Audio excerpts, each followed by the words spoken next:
Hello, everyone, and welcome to Unconventional GMs, the channel where we play role playing games with pace, vim, and vigour in about 2 hours or less. I'm Gaz, one of your hosts, and when I'm not doing this, I also run What Would the Smart Party Do, the UK's premier RPG podcast. So do check out that afterwards if you like my sonorous tones. But enough of that nonsense. What's going on tonight? Chaosium have produced a torrent of games recently, our good friends, and one of those is Age of Vikings, and the other one is Questworlds. And we thought, what better than to mash the two together so that we can demonstrate what a setting might look like in the Questworlds universe. So let me introduce you to Iceland, by quoting a Danish history. Off Norway comes the island called Iceland, with the mighty ocean washing around it. A land very squalid to dwell in, but noteworthy for marvels, both strange occurrences and objects that pass belief. And so it is that we've assembled some characters with magical powers, perhaps. Perhaps it's the gods. Perhaps they're just at the peak of physical condition. We'll let the players decide what's going on with their characters. And talking of which, let's introduce them now. So, starting from my top left, we have Tasha. Do you want to introduce yourself and who you're playing this evening? Hi, excited to be here. I'm Tasha, co-founder of Ukrainian actual play channel Idea Roll, and today I'm playing the Huntress, Yol Bowbender. She's a tall, mighty woman, obviously with a bow, and she's got a tattoo on her face saying "Lucky Shot," and all sorts of little charms in her hair, around her neck. Around the wrists with little like birdie skulls and feathers and little wood chunks of various sorts. Probably this is all for disguise purposes, but you don't know. Lovely stuff. And moving around clockwise, we have my other co host, Guy. Who are you playing this evening? Hello, yes, I am the co-host of this, and I also blog at burnafterrunningrpg.com, which is a one-shot repository of stuff. But today, I am playing Gunnar the Bellower, tall, fiery of beard, a mighty warrior, favoured by the gods, and his sonorous voice, which has been damaged in the smoke from a monastery recently, which is why I've got a bit of a croak from there and on my latest raid. Yeah, Gunnar is quick to anger, first off the boat, wielding his rune-carved axe, and favoured of the gods indeed he is. Thor follows him around as his favoured son, or so Gunnar would believe. Outside of adventuring, he's a quiet family man who likes nothing more than to play with his two hilarious children and spend time on his farm with his spouse. But I think we'll see the other side of Gunnar tonight.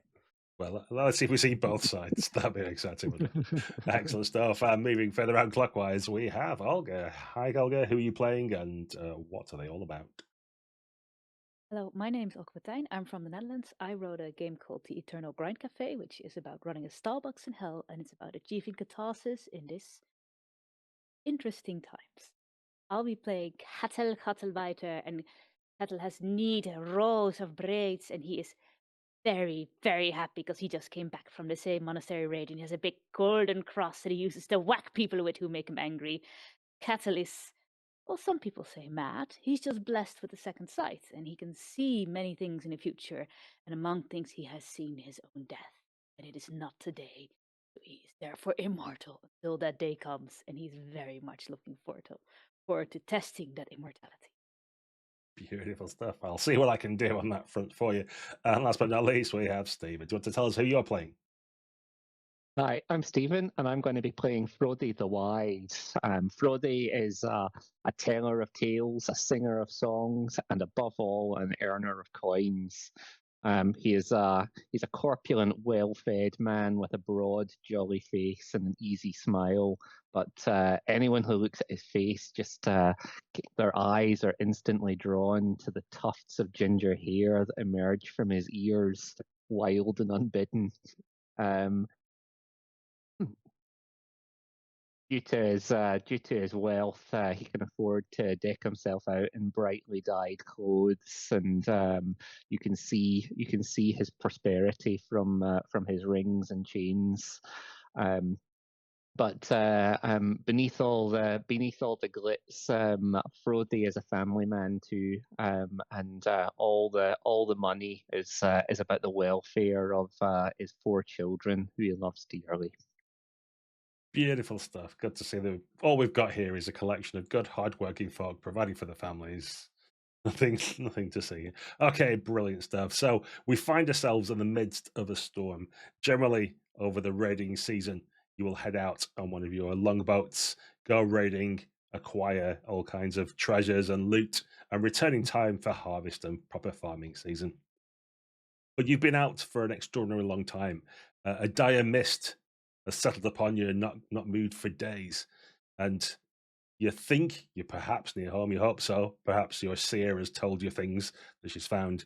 But I just want to ask each of you a small question about what that raid was like that you've just been on. And I shall go in the same order, I think. Why not? Miol, when you were on this raid, you somehow cheated death. Perhaps it was Loki or someone who stepped in to save you. What happened and what price might you have to pay later? I was caught by a terrible, big, and unexpected storm while I was out for hunting and gathering purposes. And there was not a single place to hide from this wrath of the weather. And then all of a sudden, miraculously, I found this big tree with some like big stones near it, and I made a perfect hiding spot, and I spent the night quietly and peacefully. And in the morning, I woke up again in absolutely empty, deserted spot with no trees or boulders around. And that I know that Loki, who is famous for his shapeshifting abilities, probably came to save me for something bigger, and I am yet to know what would be the price and what he protected me for. Well, we'll see if he cashes in that chip a little later on. Gunnar, who was the biggest foe that you defeated on this raid, and why did you find them worthy? The biggest foe, we've been raiding Scotland, haven't we? That was our intent. I think a huge, giant, quick historical note. Scotland Christian churches, will we have been raiding monasteries? Is that? If you like. Yes, we were raiding monasteries then. There was a huge giant of a priest who faced me in single combat. My axe was knocked from my hand, and we had to wrestle in the tower of this monastery. Eventually, both of us falling through floors and floors until I was able to pin him down and do it. But I heard him utter a curse on his strange Christian god on me as I squeezed the last life out of his limbs. Which, of course, we know such gods do not exist. There's only the Norse gods that exist there. So it's probably fine. But I can't help but wake up in the night sometimes and hear those words echoing in my mind of the curse that I have on my life for killing this man. I'm sure once you're back on the black volcanic soil of Iceland, that will all disappear. Yeah. Until you raid again next year, of course, but let's not worry about that now. Excellent stuff. Kettle Codbiter, you're well versed in the gods and such things, but what was the strange god or spirit that you encountered on your recent raid? I was busy joining the others raiding the monastery, and I was getting trapped. And as I climbed into the rafters while they were pelting me with arrows, I yelled to Odin, and I said, "Odin, prove your might is greater than this puny Christian god." And I prayed, and I saw, and I clawed, and I released my spirit, and something took my hand. It did not feel like Odin. And I lifted up, and I was carried to safety, and below me the thatch started to burn of the monastery. And I did not see what carried me, but I know how it feels. Maybe it's just the wind whipping at you now, or maybe that hand's followed you still back onto the boat. And finally, we have our good friend Frody the Wise. What piece of treasure have you accumulated on this raid that other people think is valueless, but you know to be well worth the risk in taking it? Yes. Gunnar did not look at the priest's quarters sufficiently carefully when he had defeated his hated foe. He neglected the tiny songbird fluttering and chirping in the cage. He does not appreciate the finer things in life. If I can keep it alive and gently nurse it, why, it'll fetch a fine price back home. Yeah, a real novelty in the black sands of Iceland, I'm sure. Colour does not come easily to our home island. Oh, beautiful. And so it is that we'll start with the first bit of system we have for this game. You're on your longboat. It's taken too long, as we say. We probably see Frody the Wise hold the last 3 grains of wheat that you've got between you that he feeds to his songbird to keep it alive that last little bit. And this is going to be a montage. So at the end of it, we shall probably see the storm break and you arrive home finally. But before then, there's all kinds of troubles and tribulations. So how this works for viewers at home is I'm going to present a problem. One of the players will jump in and say how they defeated it, and then they will come up with what the next problem was until we've gone round in a big circle and everybody's defeated a problem and created a new one. So let's just do it, and that will easily explain how it works. So for any of you, as I say, you've run out of food and such like that, but one thing you're not short of is water. And it appears that in the storm at some point you've scraped against jagged rocks, and now your longboat's starting to fill with water, both from a bubbling hole in the bottom as it lashes over the sides as well. So what do you do about this whole gamut of water that threatens to drown you? How did you resolve it? I would suggest I've got wood carving, and I will put this knowledge to use to try and fix this hole while commanding my fellow companions to take out the water which is already there. Okay, so with your friends bailing out, you don't need to roll dice for this because this is a montage. So we see you in flashback filling the holes with bungs and bits of wood, probably ripping things from that are important somewhere else, but you managed to save the vessel. And as you don't drown immediately, what was the next problem that you encountered on your trip back home? What other thing happened? Well, maybe while fixing this boat, I used some of the precious tools or even weapons we needed to get home. So we would need to improvise as on how we're making this boat moving apart from the sails. Excellent. Yeah, I think I'll add a bit of extra detail to that, and that you can see through the flashes of lightning silhouetted is another longboat, which looks like it's not been as successful as yours. But you can see the other crew looking across at your heavily laden vessel and the lack of tools and weapons upon it, and their eyes might glint. How did you overcome this problem? So one of the other 3 can come up with a solution. Well, Kata looks at them and sees their greed. He says, Odin, think, or we can't have this, can he? Shame if the storm got fiercer around them and the wind whipped harder, or lightning would strike them. And as he prays and laughs and he stands on the prow, almost falling over, but Odin appreciates his bravery, strikes the other boat with lightning. And the storm has gotten a little teensy bit worse than it was, but our enemies are sinking. And what's the next problem you face? Is it that the storm becomes even more fierce? Is that Yes. now lightning is striking Yes. about? Yes. Excellent stuff. So who's next? I think I'll start by making that worse. I think it gets even worse, and part of our sail snaps off in the storm, leaving us floundering. Gunnar bellows a prayer to Thor to save us in this hour where Thor haunts us so much, and emboldened by this, is able to hold himself the sail post aloft just long enough for Mjol to fetch her tools again and effect repairs to it as he's tossed this way and that, as we're able to plot a course through the sea. Amazing. And what's the next problem that you face before you manage to get home? I think that with the sail solid and repaired, we look forward to catching the good winds back to our homeland of Iceland.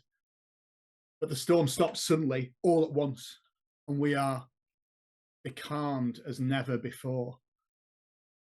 No wind moves our sail. The boat sits on a flat, featureless ocean, and we glance down at the what we used to have of oars that we've now ripped up into bits of sail that we've used in all sorts of things, and wonder how we will actually move anywhere on this ocean as the sun bakes down on us. Well, Frodi the Wise, would that he had such wisdom that he could make wind from nothing, but he does remember a piece of ancient knowledge about where the fish swim at this time of year, and he knows that if we drop a line deep enough, even though the surface of the sea is smooth and glass-like, we will find food down there. And he is able to use this knowledge to bring up fish, so that we don't starve while the sun bakes down on us, and we're able to wait out the lull in the wind.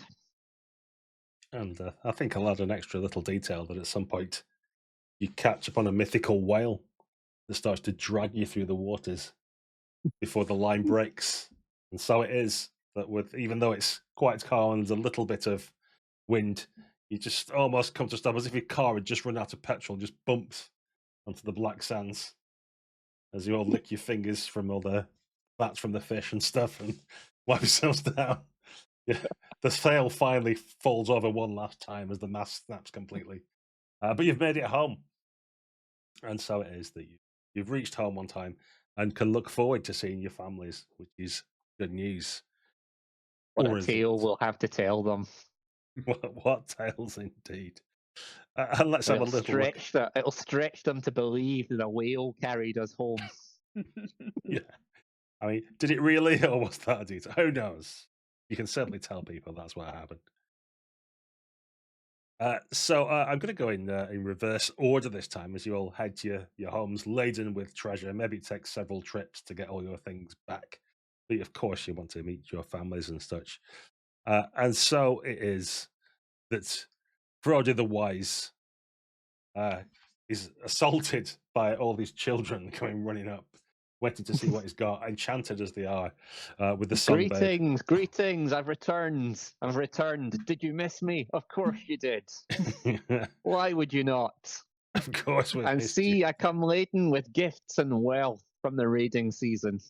Oh, is this bird for me? No, it's for me. And they immediately start fighting over who gets to have the songbird. No. The bird is for no one. The bird is for sale.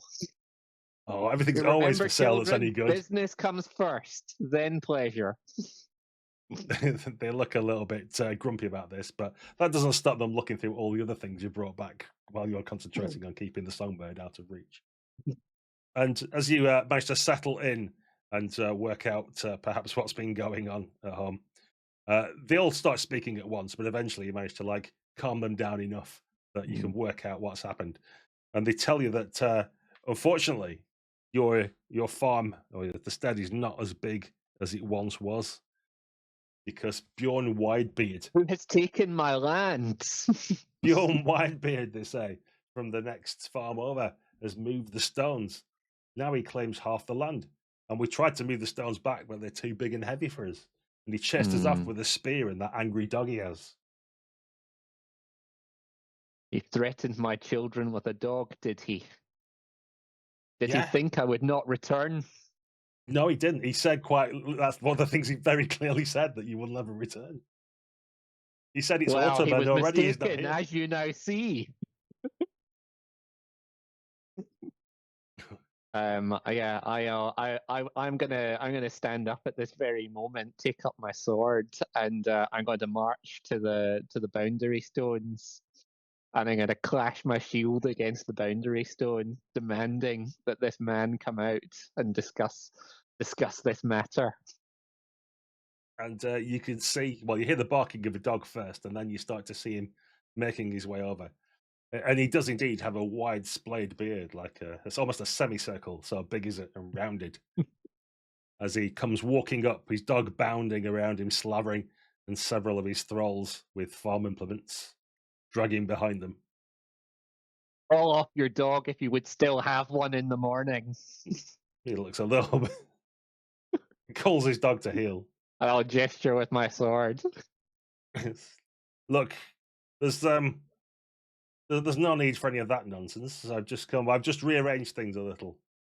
Polar bears have been rampaging through my lands, and I've had to move the boundaries a little bit. You can move that way further. If we all just move along a bit the beach, everything will be fine. My farm is my farm, and your farm is your farm. You cannot simply move one down the beach. I claimed this land. My father claimed this land, and his grandfather before him. Our blood and sweat is in it, and you take it from us? I think not. Okay, let's have a contest. Your goal, I presume, is to get him to restore the boundaries and back off. Yes. The obstacle is that he's going to take an element of might make right, and also that now the stones have moved. Well, what can you do about it? That's where the boundary stones are. So he's going to try and be a bit just truculent and stand up to you, basically. Yeah, I am going to rely on like precedent and the laws of our people that say that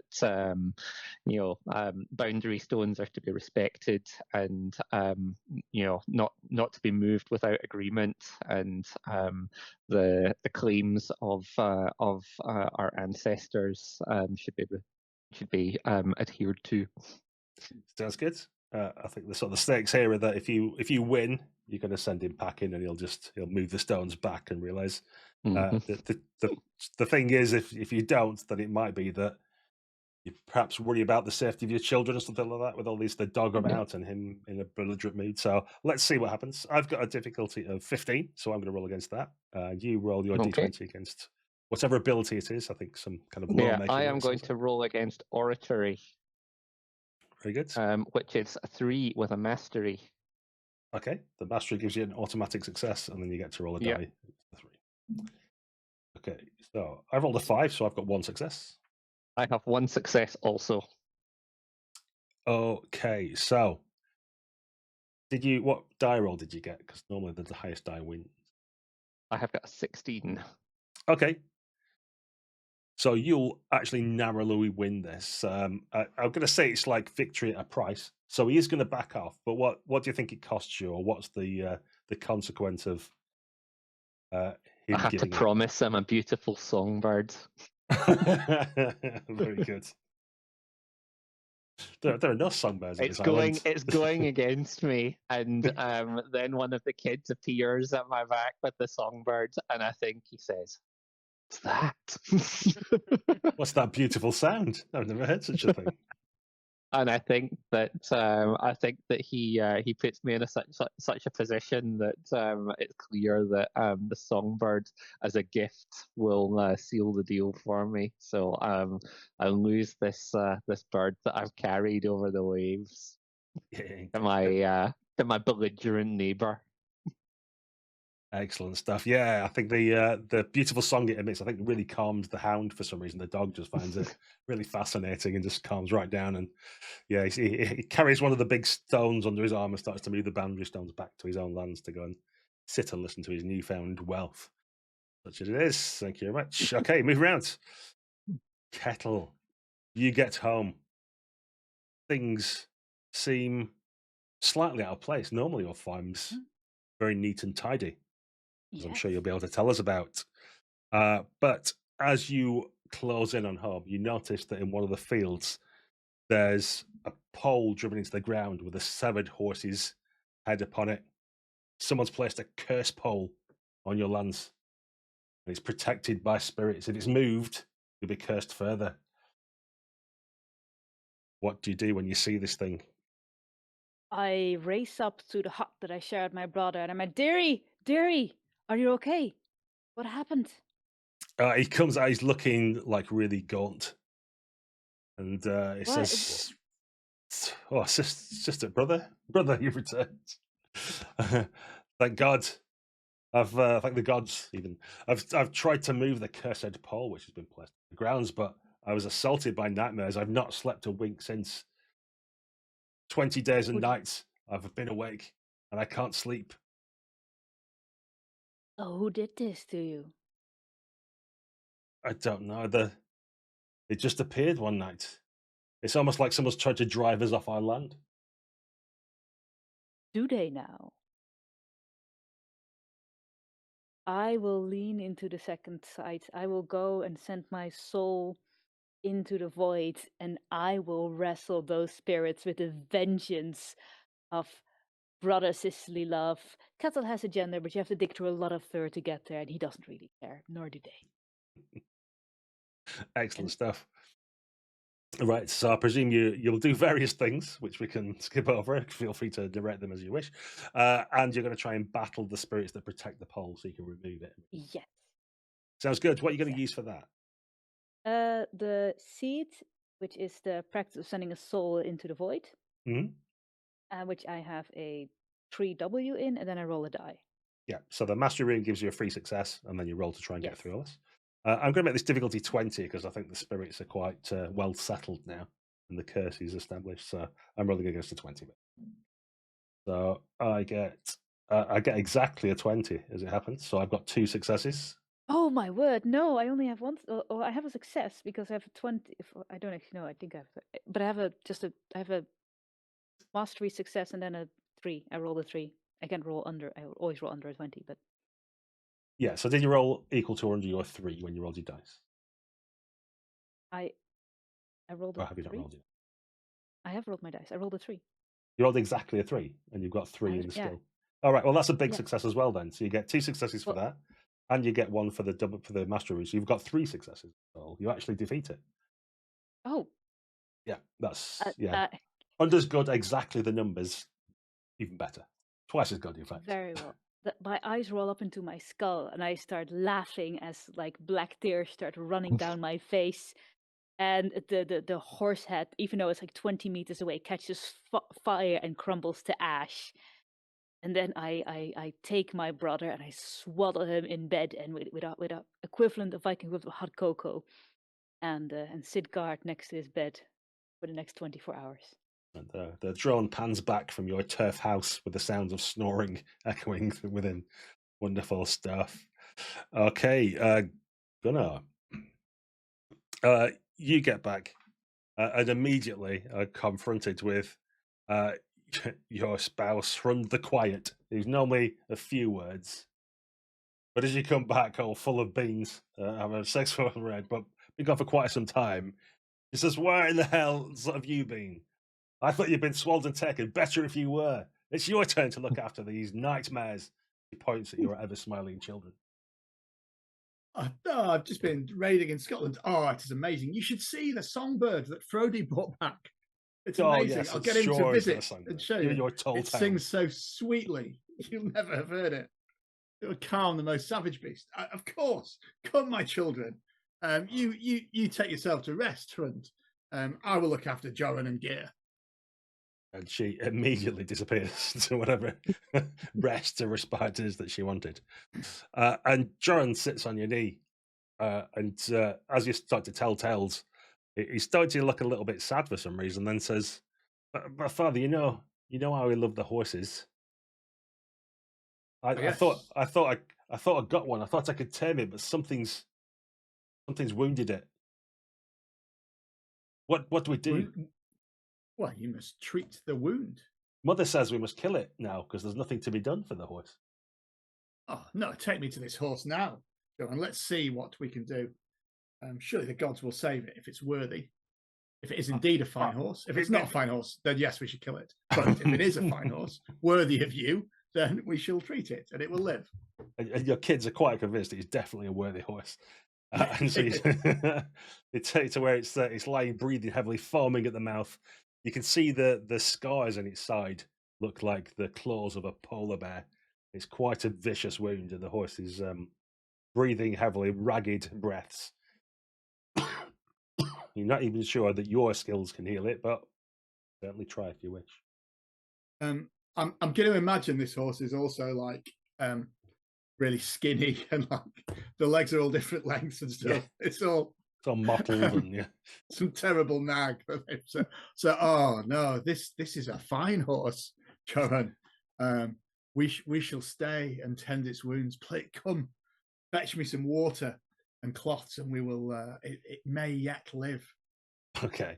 Well, I'm going to say this is difficulty 20 as well, because the horse is not even on its last legs; it's on its lag down its side. So, if you want to make a roll with what abilities you think are appropriate, I have treating wounds at 13. I wonder if I can I augment that? Is that the word for it? Yes, if you've got another ability you think's appropriate. With my devotion to Heimdallr, which is duty and protection, as I sit and keep watch over it to try and do that. That's treat wounds is 13 plus 5 is 18.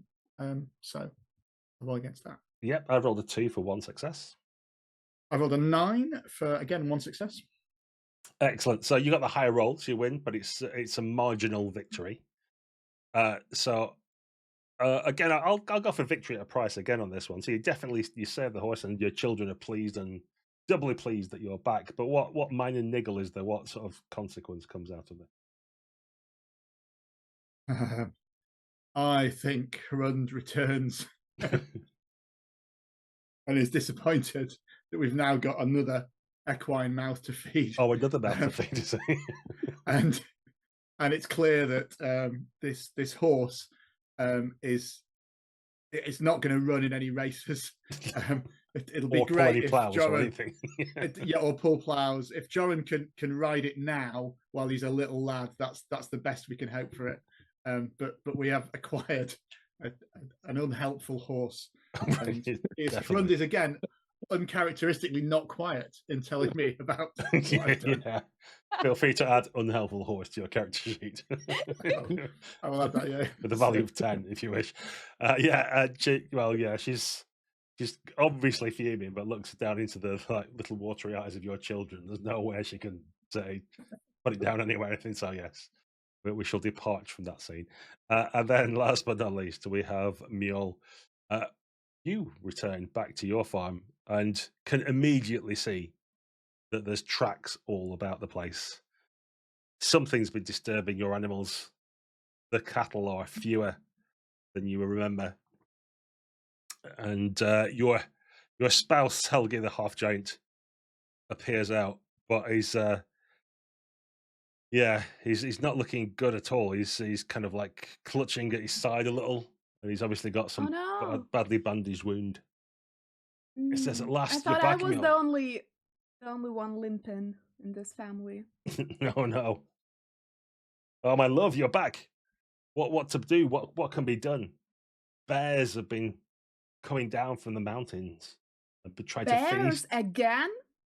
Well, they normally don't come this far into the civilized lands, but frequently they're right now roaming about. They're all over the place. It's not natural, I tell you. Something untoward has happened. I'm touching the big claw of a bear on my neck. Yeah, necklace. Thinking about that big, vigorous bear with whom I had a big fight and miraculously prevailed, and thinking that maybe something is afoot here. I'll try to protect our farm further. Yeah, well, as a hunter, you're probably aware of some kind of things that will be distasteful to bears, maybe, or put them off, or maybe create some traps or something. I think you could do that. Yes, I was thinking about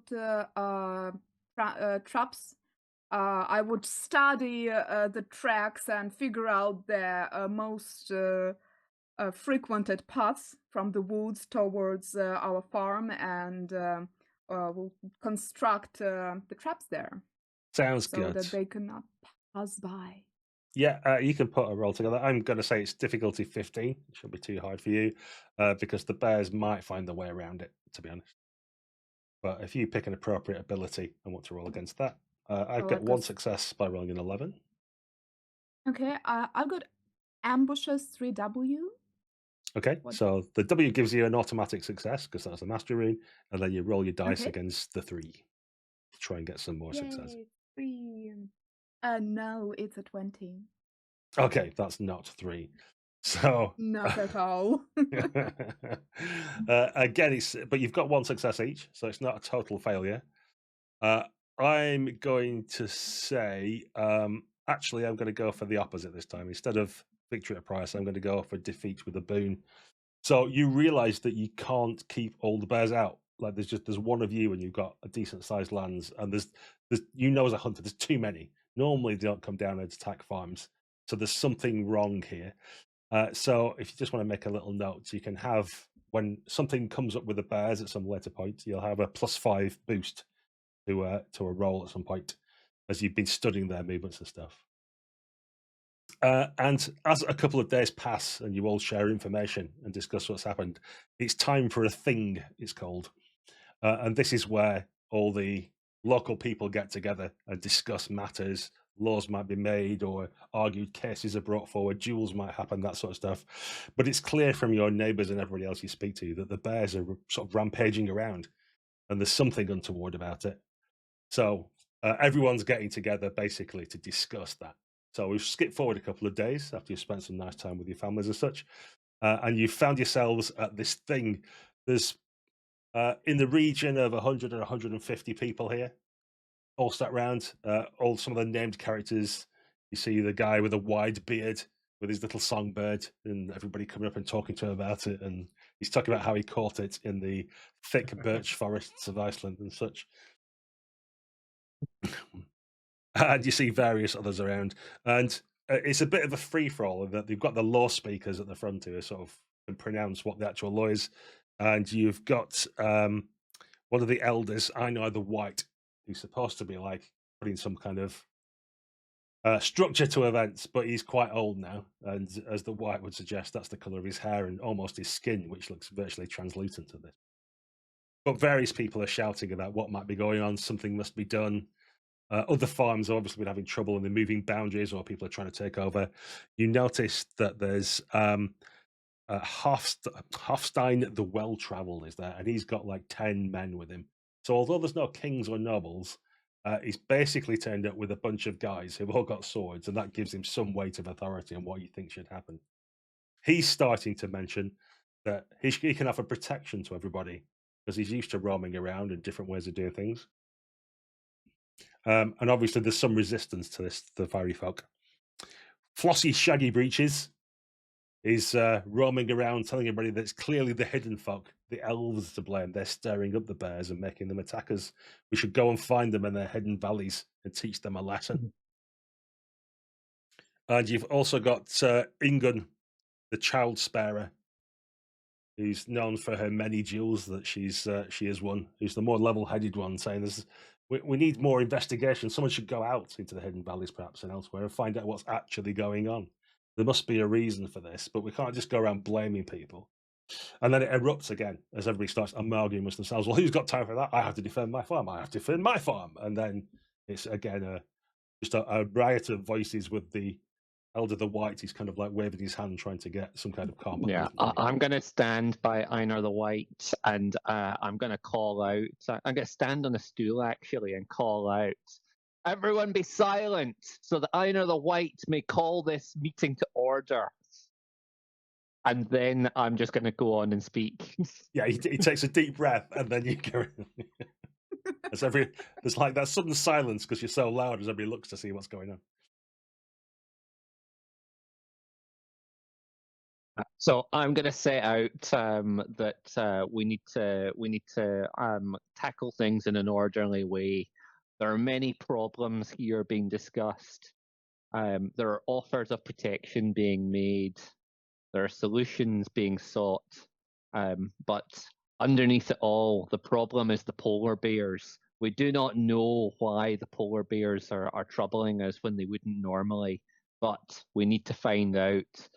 Until we do that, everything else is idle. I propose that we appoint from our number a group to look into this matter. If the polar bears need to be hunted, they will do that. If the gods need to be appeased, they will come back and tell the community what needs to be done. This is my idea. There's a murmuring spreads around. I shall step forward at that point. I'll stand up. And I think we also will see Hrun's face drop as she realizes I've stood up next to her and say, Frody the Wise speaks the truth. Frody, who shall join our group to investigate this alongside the two of us? Yeah, okay. We must have our comrade Bowbender. Oh yes, definitely. She is the finest hunter in our community. We could not do it without her. And Kettle Codbiter. We need our seer so that if the gods are troubled, then they can be appeased. Yes, and for seeing the future like this, I need at least a month of dried fish. The gods demand it. And it seemed like we were winning the room until Codbiter wanted a month of dry immediately. Well, who's going to provide that then? I'm not providing. It would be unwise to make the part. It would be unwise to make the party larger, I think, says Brody. Calculating how many ways a polar bear's pelt can be split. Everybody donates one fish, and we're there. No, I don't know about this. I'm not near the sea. I don't have any fish. Shouts someone's like, well, I'm not giving you any of my fish. And again, there's a ruckus bursts out amongst them.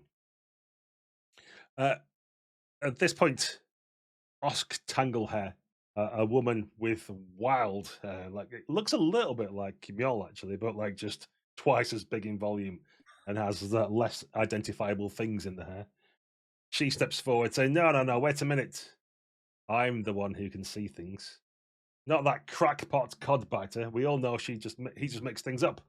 I'm the true seer. And several of the people around, oh, of course. Yes, Osk. Osk is the one that has the ear of the gods. And while she still lives, she with the best. She should go with you. And she should have a month's supply of fish. Oh, yeah, I don't mind giving a fish to Osk. Oh, that's fair. Osk is blessed. Ooh.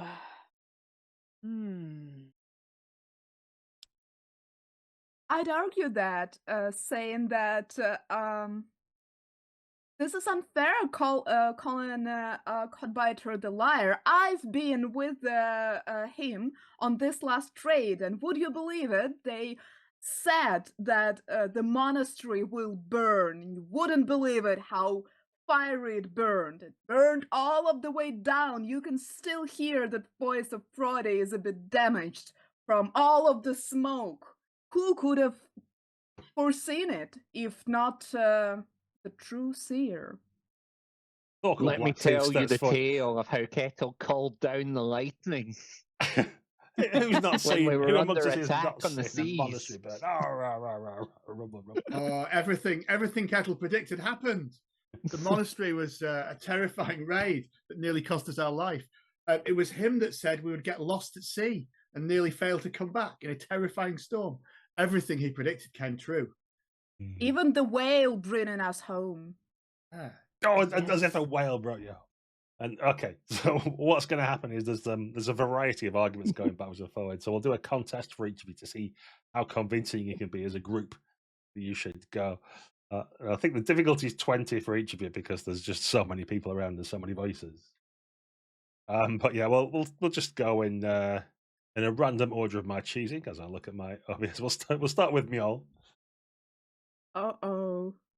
So how are you going to try and convince people that you're the right fuck for the job, and perhaps even that you should get a reward? Which abilities will you use? Give me a second. I did not think it through. Okay, what we'll do is go around in a different order. Let's start with Kettle Codbiter. How are you going to convince people that it should be you and not Osk that goes on this?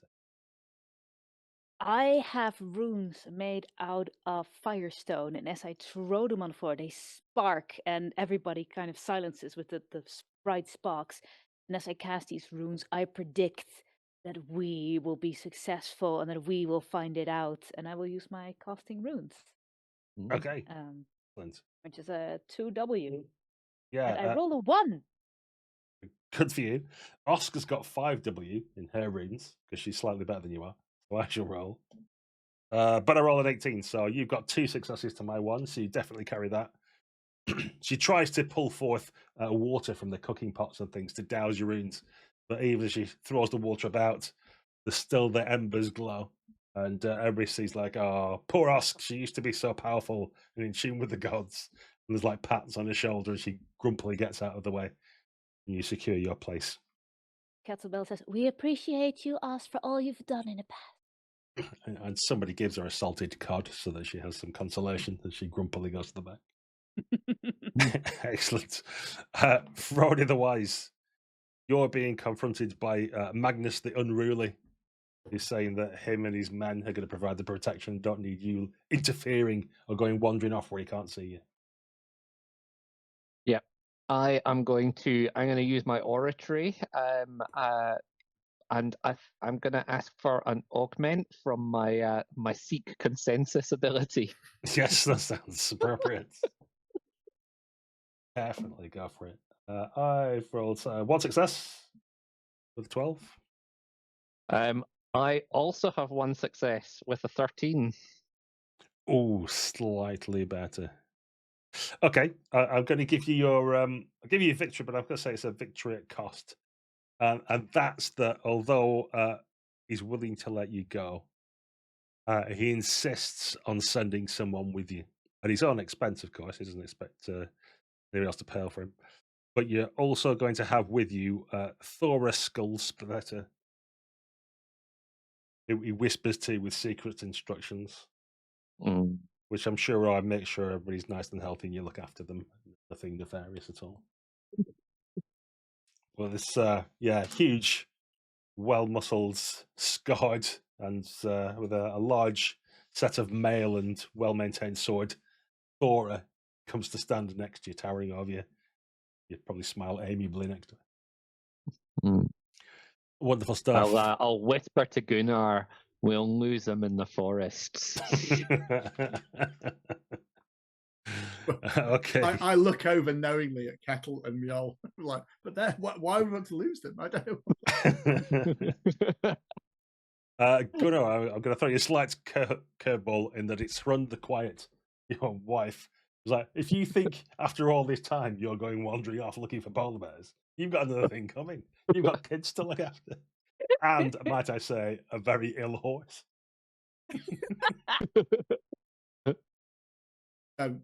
I will pacify her by saying, look, Rund, we have always been a team. We are strong enough to do this together. You tend the farm.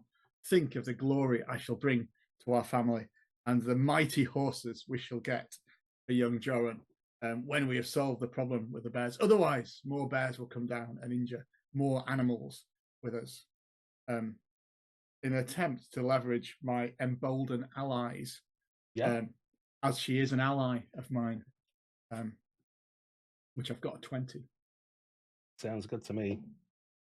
I've got the 1 success with a 13. I have 1 success with a 7. Okay. So I think you're going to get to go, because otherwise this will be a short adventure for you and that'd be rubbish. So let's definitely say that you get your victory at a price. Is the price that I have to take the horse with me? I'm tempted to say but that'll just break the hearts of the kids and I can't face it, so I don't think so. Oh, no, I know. Yeah, the price is that, unbeknownst to you, because you've not been paying enough attention, but the kids have been squabbling because there's only 1 horse and 2 children. So if you're going to go wandering off, gallivanting around the island, you have to bring back another horse for the other child. I will unwisely promise by the cops that I will bring back another horse. I'm sure where the polar bears are, there'll be loads of horses. Yeah, definitely. Lying around. Just hanging out. Yeah. That's why they're coming down the mountains into your farms, because they've so many horses out there. Yeah. Absolutely. Okay, so we return to Mjol Bowbender. Hello.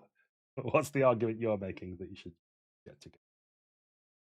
Well, what are you using? Because I think you declared your argument earlier, but what abilities are you going to bring in? And don't forget, if you've got a secondary one which might augment it, you can add a +5 to value. Can I use my profession hunter with Eyes of a Hawk? Saying that if somebody is going to spot what is there with these bears and trace them back, it would be me with my keen eyesight. Okay, I'll go for it. It's a 2W, so I need to roll on the 2, which went so well last time. Yeah, I'm going to give an extra +5 to my roll because I think that's a bit of a stretch to say only you can see what's wrong. But okay, I just get 1 success with an 8. I actually rolled a 2 on the 2. Really? And I had 1 auto success. Okay, 2 levels. I changed the die too. This is not a cursed one this time. Fair enough. You've not been rolling a D4 to get your 2 or less. Excellent stuff. Well, yeah, I mean, you start to immediately people around you. So, of course, you're well known. If anybody can spot what's going on here, it'll be Melwood's the Eyes of a Hawk. And pretty soon, everybody's calmed down and remains mollified. They're going to argue amongst themselves about who's going to protect farms and what the cost will be and all this kind of stuff. But ultimately, when I know the Whites can actually get a word in at some point when there's a break in the conversation, he pronounces that you 4 shall head off and go and find out what's going on with the polar bears. Wise decision. A wise decision. He always makes a wise decision. It takes him a while sometimes to get there, but it's always a wise one when he makes one. And so it is that you can make some preparations, say goodbye to your families, kiss your children, whatever it is you need to do before you head off, perhaps to the hidden valleys to seek what might be going on there. And with that, I think it's about time we as people all have a break as well. We're off to get some salted cod and maybe listen to the odd songbird. Don't worry at home. We shall edit this down, so it's quite a quick break for you. But we'll just refresh ourselves with victuals and be back very shortly.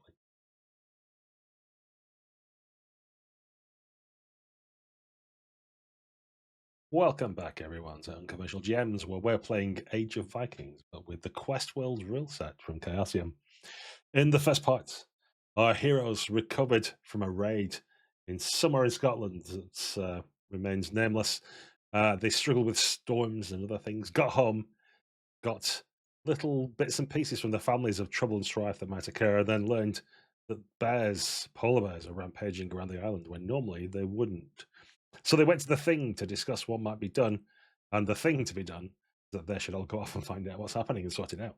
So that's happy days for the rest of this adventure, because if they didn't do that, we would have finished early. So the 4 of you are heading off. What's your plan? So there's various ways you could cut it up.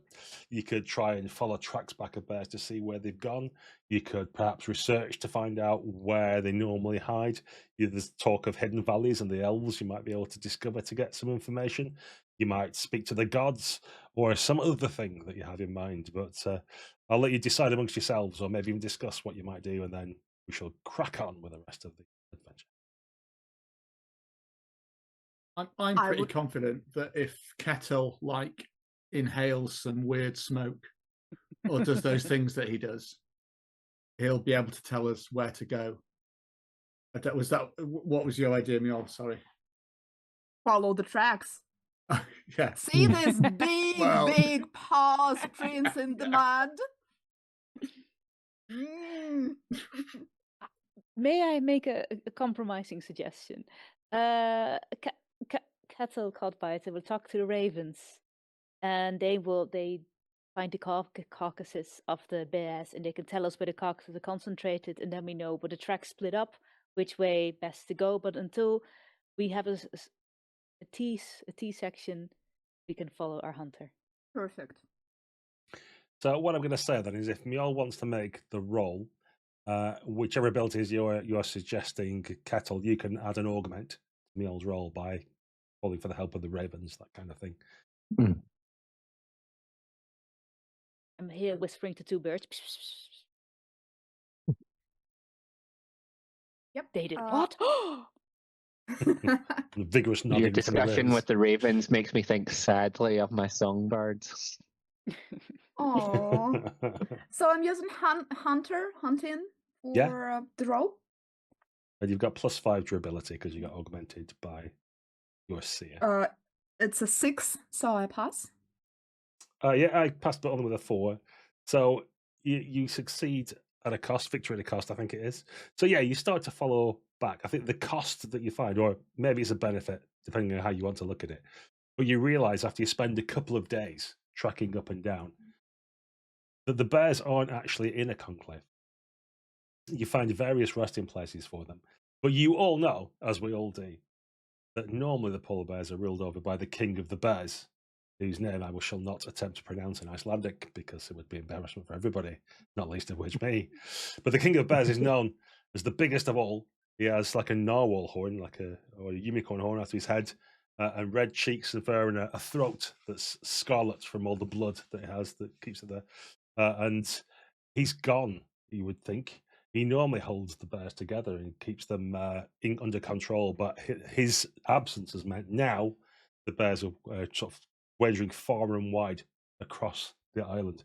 So you do successfully follow lots of tracks, but you only find a solitary bear here and there.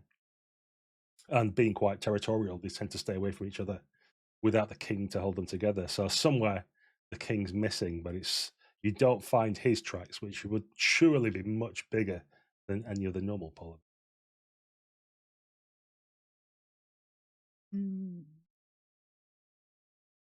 Something has happened to the king of the bears.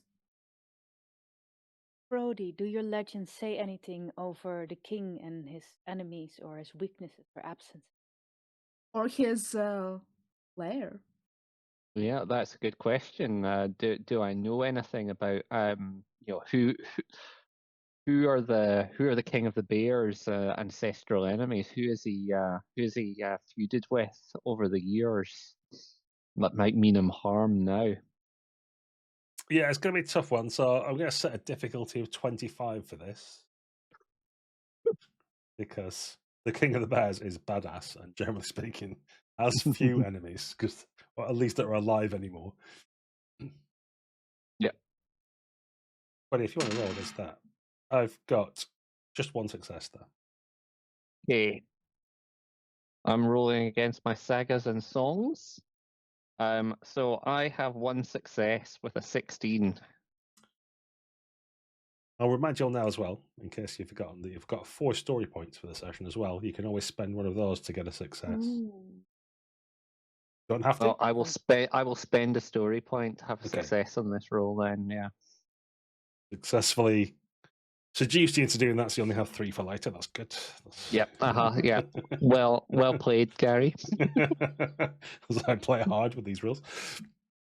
Right, so not traditional enemy necessarily, but you do know that there's probably what's at play here is Loki in some form. There'll be an agent of Loki in one way or the other that's causing chaos and division on the island, and it will be them that's done this. But you're going to have to seek some kind of supernatural help or assistance to probably get to the bottom of it, with the obvious route being to speak to the elves, perhaps, if you can find the hidden folk. Or you might have some other idea, perhaps, some mystical ritual or something you could do or perform together or something else. Or you might want to enter into a montage where you all do various things to come out of the end of it and know what you need to know. What do you fancy?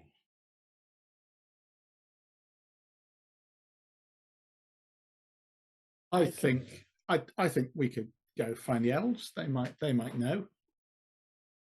Unless finding the elves is going to be a harder challenge than finding the king of the bears. In which case, let's try straight away.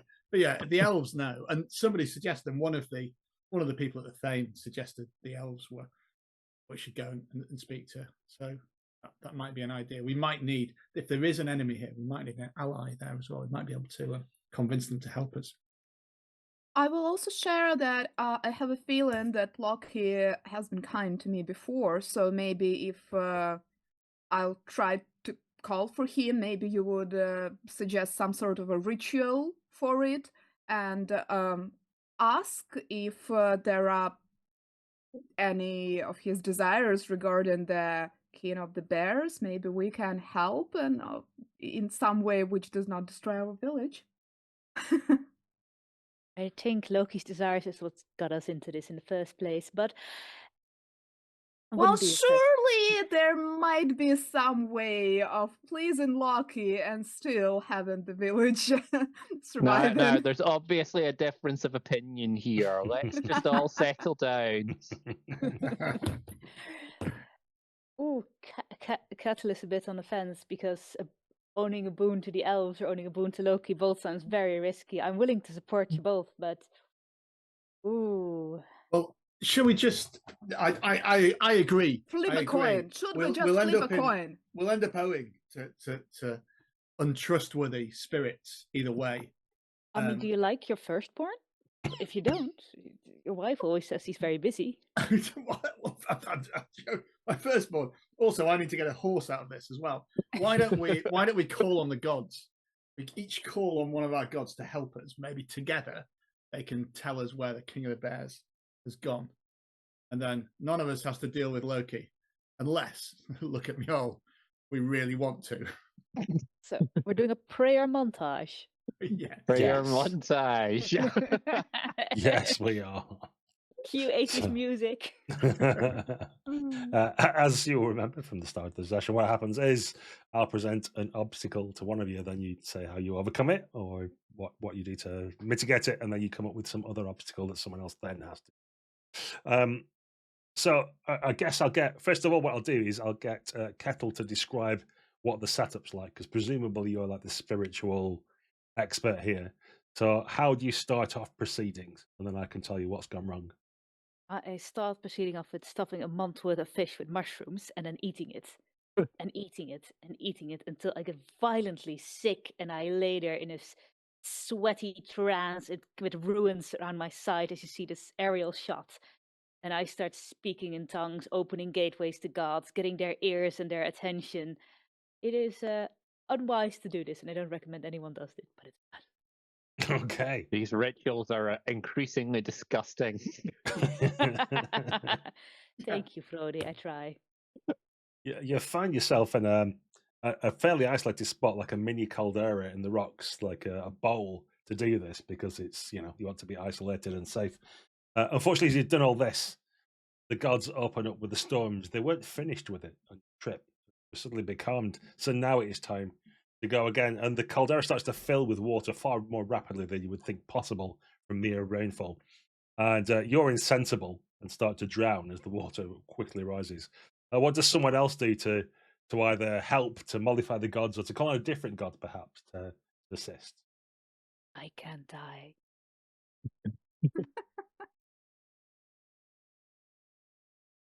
I think I can do this because Gunnar the Bellower is well known around the towns for his prodigious thirst, as is his patron god Thor. So, calling a prayer to Thor to try and drain this caldera, Gunnar will dive under and start drinking, and hoping that Thor will help him as well to sup all this rainwater up and drain it soup. enough so that it's below Kettle's neck, so that Kettle doesn't drown, because he can't die today. Apparently, all that happens as he's sucked down the water. It's seemingly unbelievable scenes that you'll tell people about later, but no one will have witnessed. So again, they'll be skeptical of you all.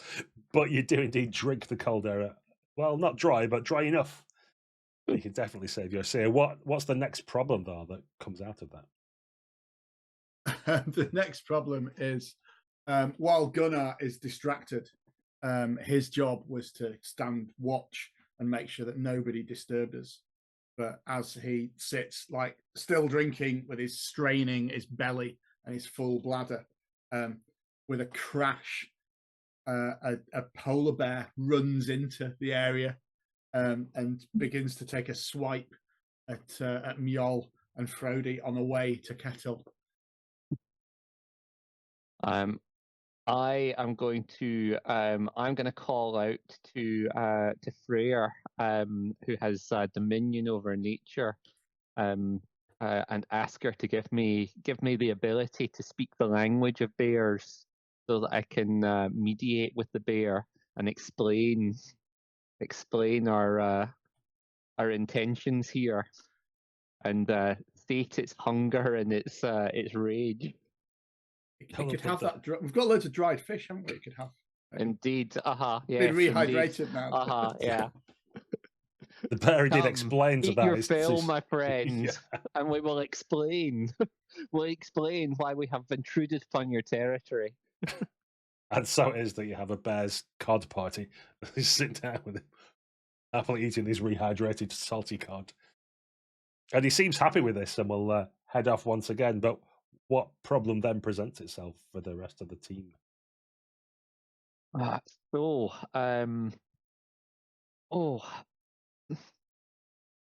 think that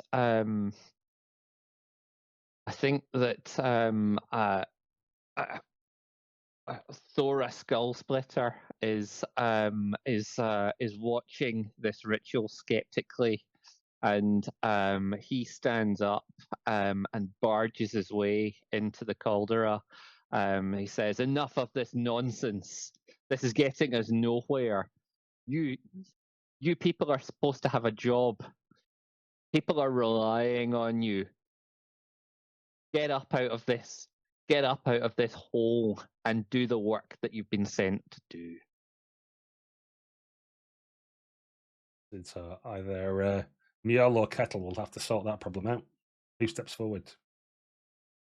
Kettles is still in trance, and his hand shoots out to the ankle, and it pulls it into the caldera, and it grabs the head of this traitorous one, and it says, "For the gods I sacrifice," and it pushes it underwater, and it keeps pushing and pushing and pushing. For there will be no witnesses for our greatness, but there will be no witnesses for our crimes either. And Kettle sacrifices this traitorous person. Well, I mean, I wouldn't call them treacherous. They were just telling you to get on with your job, but sure. Whatever. You don't get that with Osk Tanglehair, do you? No, you really don't. And then what's the problem that comes from that as you... The unhelpful horse is very terrified of this hole and runs away, or threatens to run away, leaving Gunnar with -1 horse.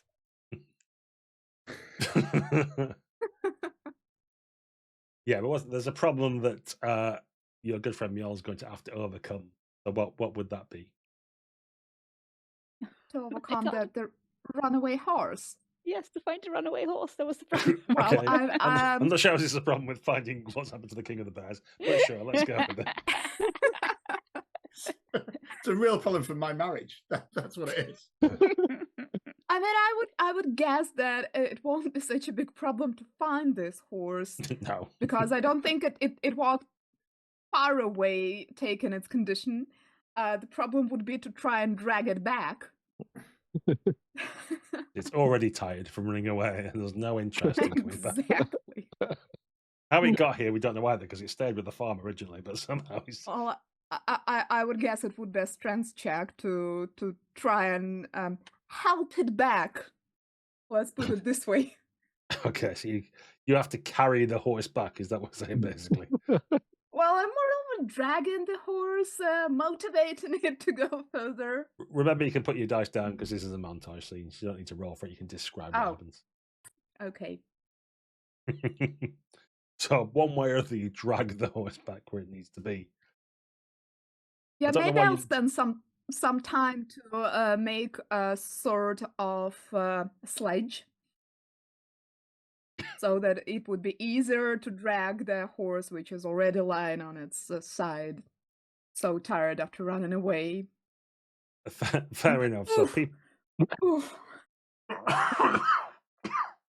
people are treated to the sight of someone dragging a sledge with a horse on rather than around it. Oh, excuse me. Very good. So I've got to try and think about that. Luckily, it didn't run away too far. How did the horse sledge get us to the location of the King of the Bears? So I think you've wrapped the ritual up. You've seen a visual. It's through the hidden valleys and beyond in one of the stark mountains behind the hidden valley, so that you realise that's where you need to go. And it's just as Mjol's like put the reins, or what you call the ropes around the sled down to pat your kettle on the back and say, "Oh, brilliant! Glad that worked out." You can just hear this like scraping noise, and so then see the horse disappearing backwards as the sled goes back down. And there's probably a drone shot of you all tumbling and rolling and whatever down the mountainside to try and get after the horse, which somehow has come to a nice rest on some soft, sandy part at the bottom where there's gravel and thin stones and dust, volcanic ash and stuff. And he makes a loping gait to get away once more. Apparently, he's not happy with you. But happily for you, at least, it's in the direction of the hidden valleys, and you find yourself in these deep ravines with the horse not really escaping you. You can take a leisurely walk after it and generally follow the way you should go. Eventually, one opens out into a beautiful valley with a silvery river down the middle, meadows with all kinds of wild flowers and such on. And the sun's beautiful, but doesn't penetrate far down into it. This is the height of the mountains and the slates to the sides. And yet, it seems that the ground is sparkling as if the sun was on it. It's quite weird. And you feel the presence, perhaps, of hidden ones. And it's then that the horse just disappears. It seems to walk, and then he's not there ahead of you. Kettle, you've got the second sight, and you can see that the horse is, in fact, still. And there is a man and a woman dressed in fine clothes. Beautiful they look. The odd thing about them is that their nose doesn't have a central part to it. It's just one nostril, and there's a ridge instead of a dip over their top lip. And you recognize them as some of the hidden folk. And even hear their sparkling voices, others are saying to their horse, "Oh, you've come back to us. Where have you been? Naughty hell you. Well, I hope you've had fine adventures." And to you, this horse now looks like a magnificent steed. But what do you say to the rest? As the other three are probably scratching their heads as to where this old nag's got to, and they're just looking at an empty meadow. Gunnar, I have good and bad news about your horse. Oh, excellent. You found another one. I found your horse is actually a magnificent steed. It's also owned by, well, our new noble, magical, definitely not scary friends. They're right there. You can see them. I can't help. Oh.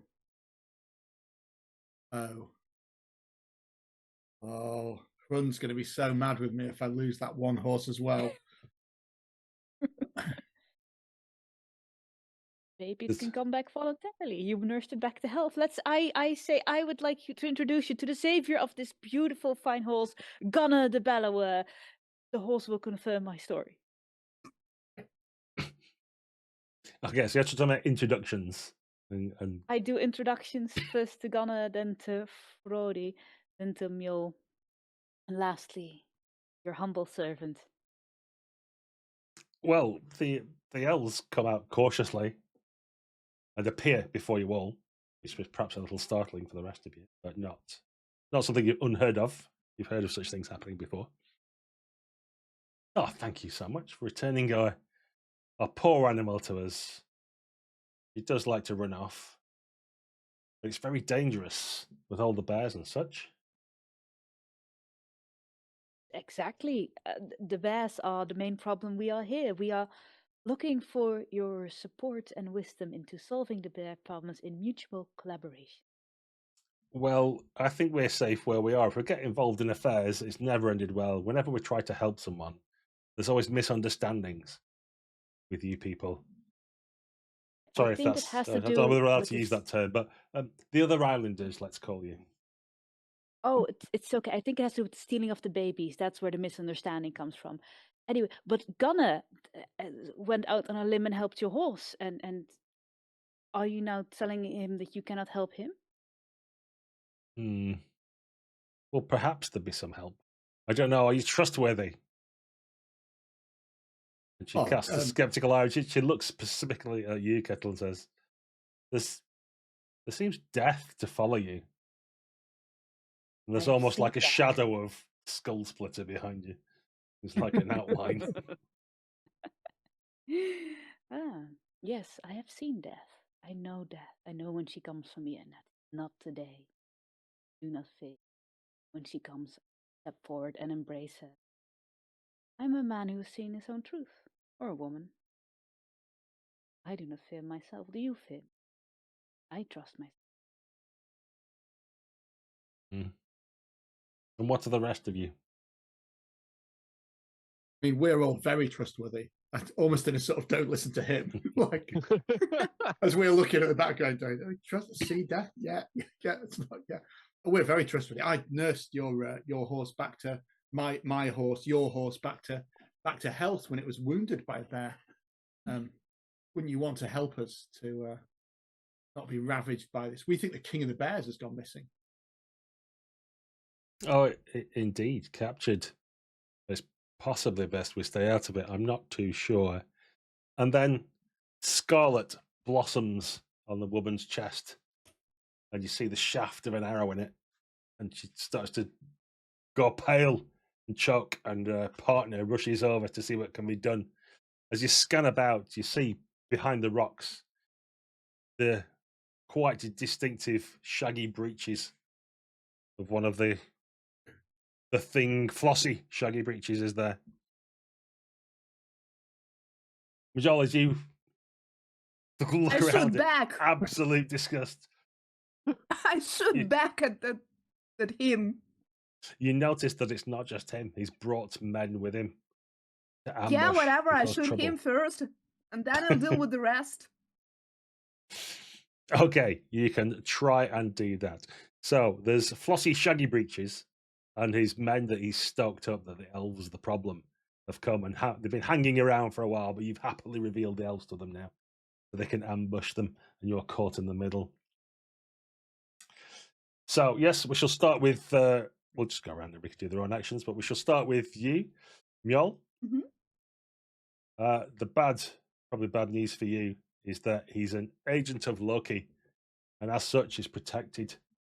So, is this going to be a difficulty 30 challenge?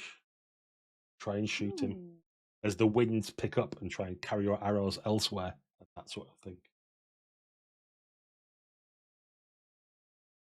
Might it help me using the self bow, which has Definitely. 2W on it? So I have at least one automatic success.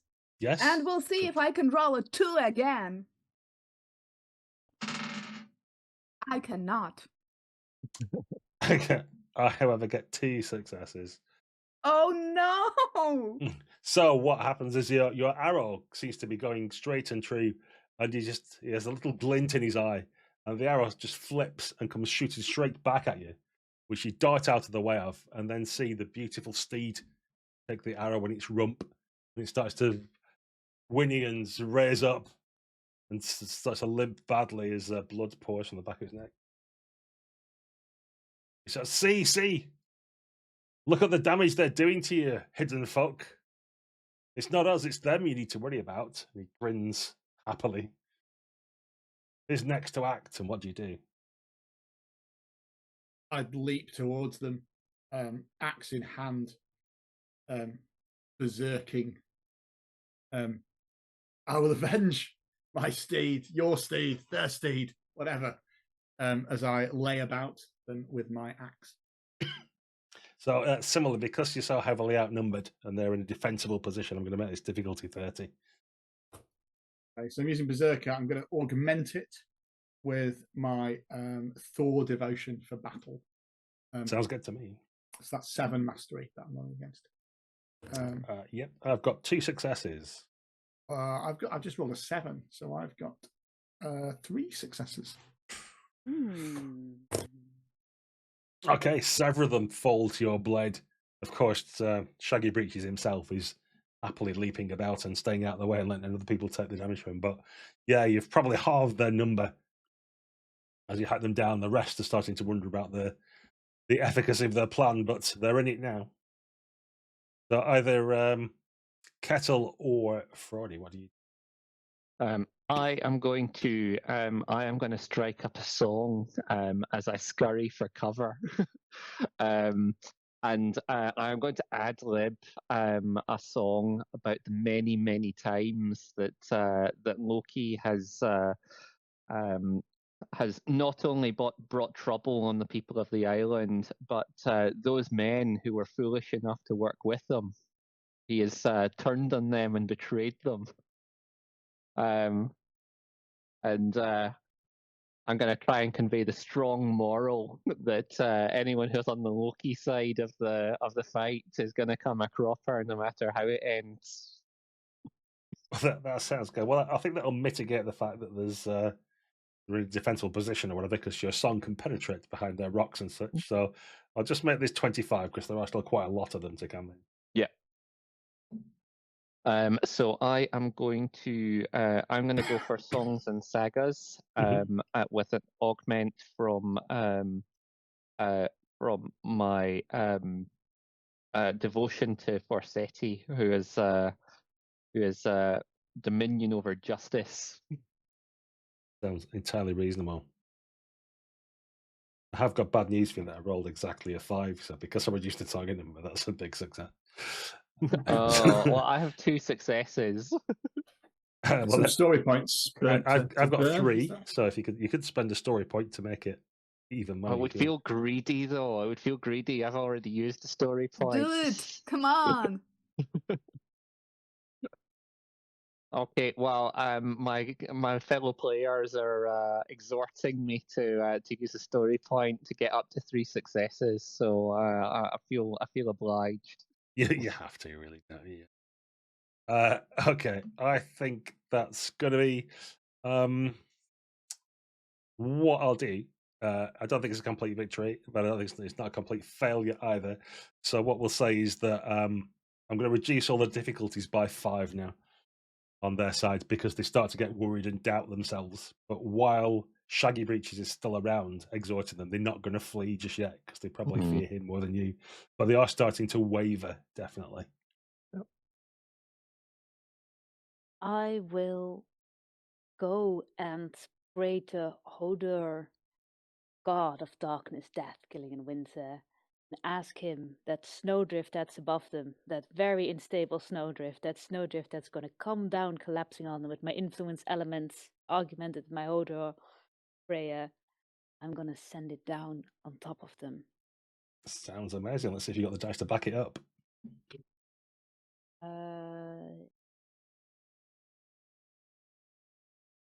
I've just got 1 success. I also have 1 success. Earn a story point. Go for it. And a story point. We'll still have 1 spare. Won't Still we? got 1 left. Yes, One's loads. One's loads. Or when the I think Loki you said shows it- up. I think you said at the start we get them back really easily, don't we? All the time. Yeah, for Like next session, Benny's you'll in get the Savage completely Worlds. refresh. Yeah. And as it is an automatic success, I say we trap Blusky completely in the snowdrift, and then have his helpless head stick out and deliver it to the elves. That sounds well. Yeah, it's not many margins of success. It's just 1.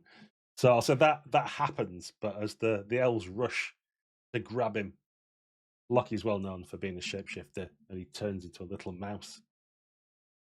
Just pops down into the hole in the snow and starts burrowing around as they start looking around trying to find him. But those of the other Vikings that were opposing it immediately that this is the opportunity to flee, with the words ringing in their ears from Frody and others that will be betrayed if they stay. And now that their leader's nothing but a mouse scurrying around in the snow somewhere, they just run off as fast as they can, wanting nothing to do with this anymore. And so it is, you've defeated them, and the elves basically see your side of things. I presume we can just skip over. There's some kind of conversation about we're not the real baddies. It was them all along. It was Loki that caused all this grief. They seem quite mollified with this. And although other elves appear, other hidden folk appear, you do have a nice chat. You heal some wounds. The steed is helped in some way, and various arrows are pulled from various people that now have them in them. One's very pointedly given back to Mjol.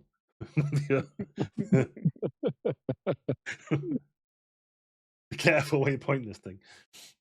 But they are pleased that you've helped. They said, "Well, this is what comes of meddling, you see. So we can't get involved too much. But what we can tell you, what we know, is that the frost giants have captured the king of the bears. There, that stone stair," as she points behind you to the biggest and tallest of the mountains. That's where you will find them. We can show you the hidden path up to get to their palace, but to free him, that's on you. That's all we can do. If we get any further involved, this is what happens. So we must hide ourselves again. But please let everybody know that we mean no harm. We're only here to help and mind your own business. And as long as we're not attacked or assaulted, then we shall, of course, leave you well alone as well and offer what little help we can, as long as it causes no trouble. How European Union of you. And she huddles a blue cloak around her with a gold clasp, like a star. So we should frost giants say, I'm sure that those clumsy frost giants won't know if we sneak in and sneak the king of the bears out from beneath their noses, will they?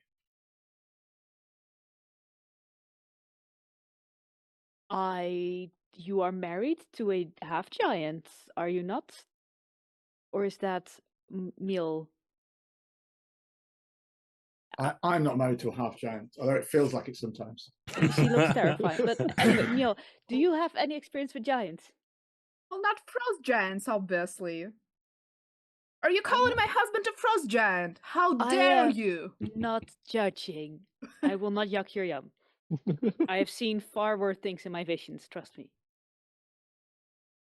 This is a completely different thing. Mm-hmm.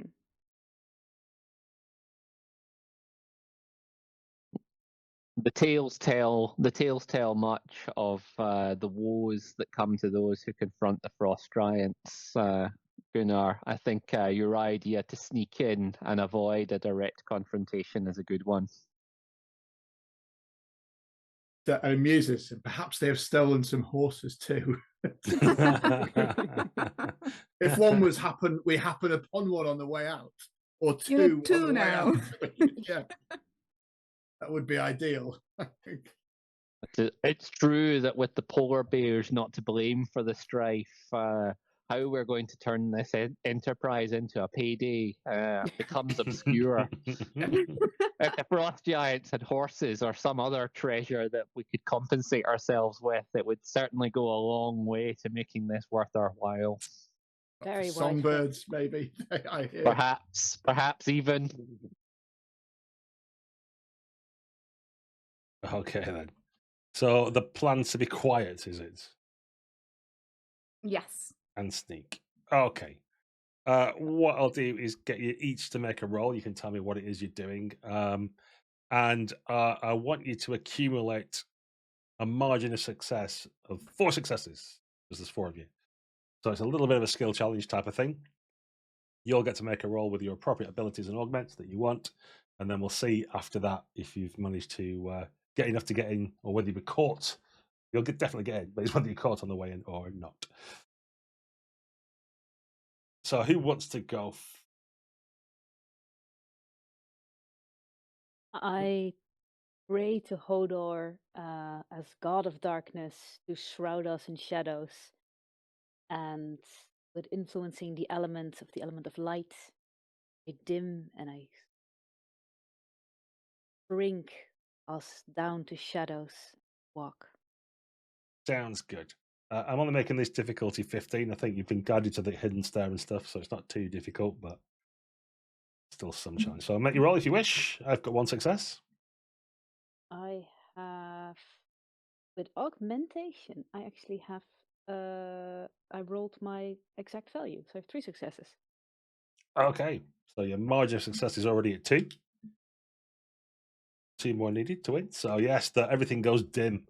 I'm not sure how everybody else feels about that on this slick, windy rock stair that you're climbing up in the darkness now. But you do make your way up. Who else has an idea of how you might sneak your way into there? Frost Giant's lair? I am familiar with the mountains and the steep valleys of the north, so I'm going to use my northern culture. And I think as we get up the stairs, we need to sometimes we need to step off onto the snow and try and clamber up alongside it because the stairs are so big. Now we are small. So I'm going to augment that with my skiing. Because you've got to do that when you're skiing, the bit where you go up first before you do it. Yeah, sounds great. That works, yeah. Okay, right. I've got one success on that. Myself also. So what I'll do, so you're not getting any further progress, but I'll give you a boon. So whoever acts next can have +5 to their ability, as you're probably guiding them. Your skiing stuff is, but there's a lot of you going up and then skiing down a bit, and then going up and skiing, and sort of zigzagging around the mountain rather than actually getting any further up it. So either Mjol or Gimli. I was going to use my skills in camouflage to help us stay hidden from the eyes of the frost giants. Yeah, at one point they send out some of their corrupted crows that have steel beaks and talons, going flying around in flocks. And you have to camouflage yourselves away from them. I get one success again. Oh, I've got exactly the number, so it's a big success. A big success. Okay, so margin of success is 1, so you're now at 3 in your margin of victory. You just need to win by 1 more success. Can Frode the Wise get you over the line? Yeah, so I think there is a guard who commands such a good vantage that there's no way to sneak past, no matter how quiet and stealthy we are. But Frode the Wise nods knowingly, and he reaches to his belt and weighs his coin pouch and steps forward with a bribe. So I'm gonna use my ability at commerce with an augment from my spirit animal mouse, which is manipulative, to try and bribe our way past this guard. I think this is slightly more difficult than other things that have been tried, so I'm going to increase the difficulty. Yeah, that's fair enough. Especially as the first pouch you bring out looks big for you, but the giant's hand's really small.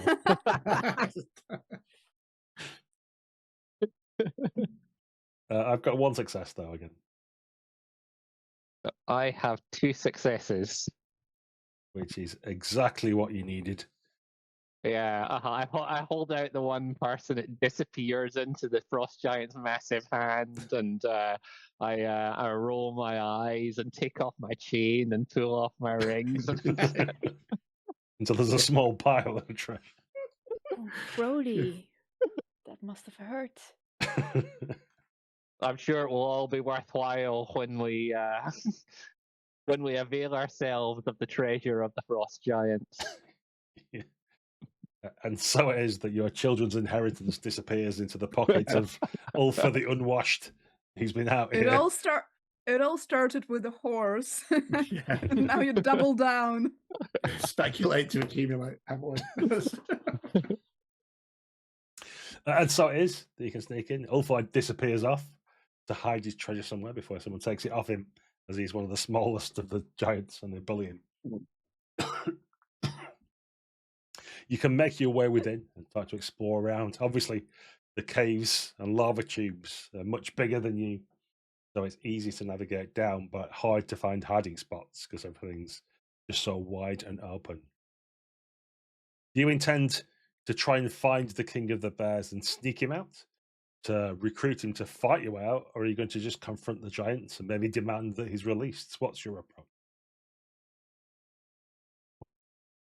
Finding the King of Bears, first of all, and hopefully convincing him to help us on the way out, or at least just unlocking his cage or wherever he's being held. And sneak until we're discovered. Yeah, I think the plan was to try and sneak him out, but there's a plan B though, which involves us fighting, and a plan C that involves us finding loads of treasure too. So Okay. I see where we're going. We can let the bear out, and while the giants are busy with him, loot some treasure. Nice. So, Well, we do need to remember they did capture the King of the Bears in the first place, so we do know that. Wise we do you know are, that they can Froggy. handle them. So it is that you scan around the place, which there's some kind of montage of you looking in various rooms and caves and searching through fetid furs.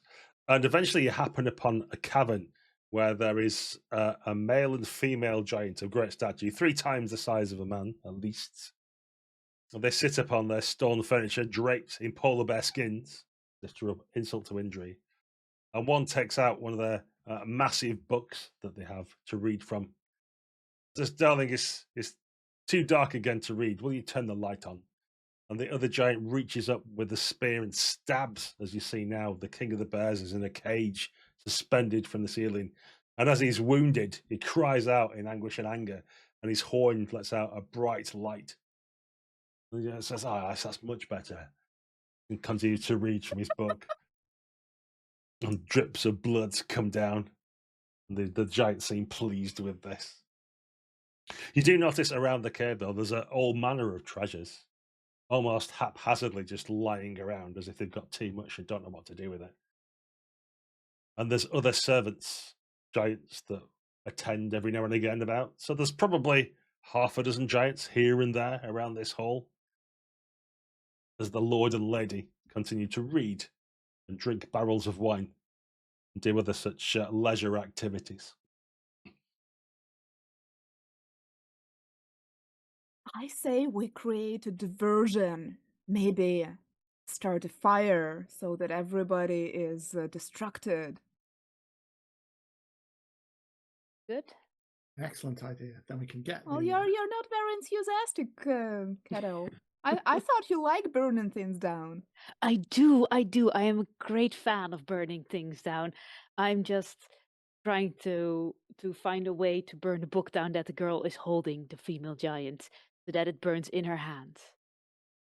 Ooh. I would suggest fiery arrow, but then it's not very sneaky.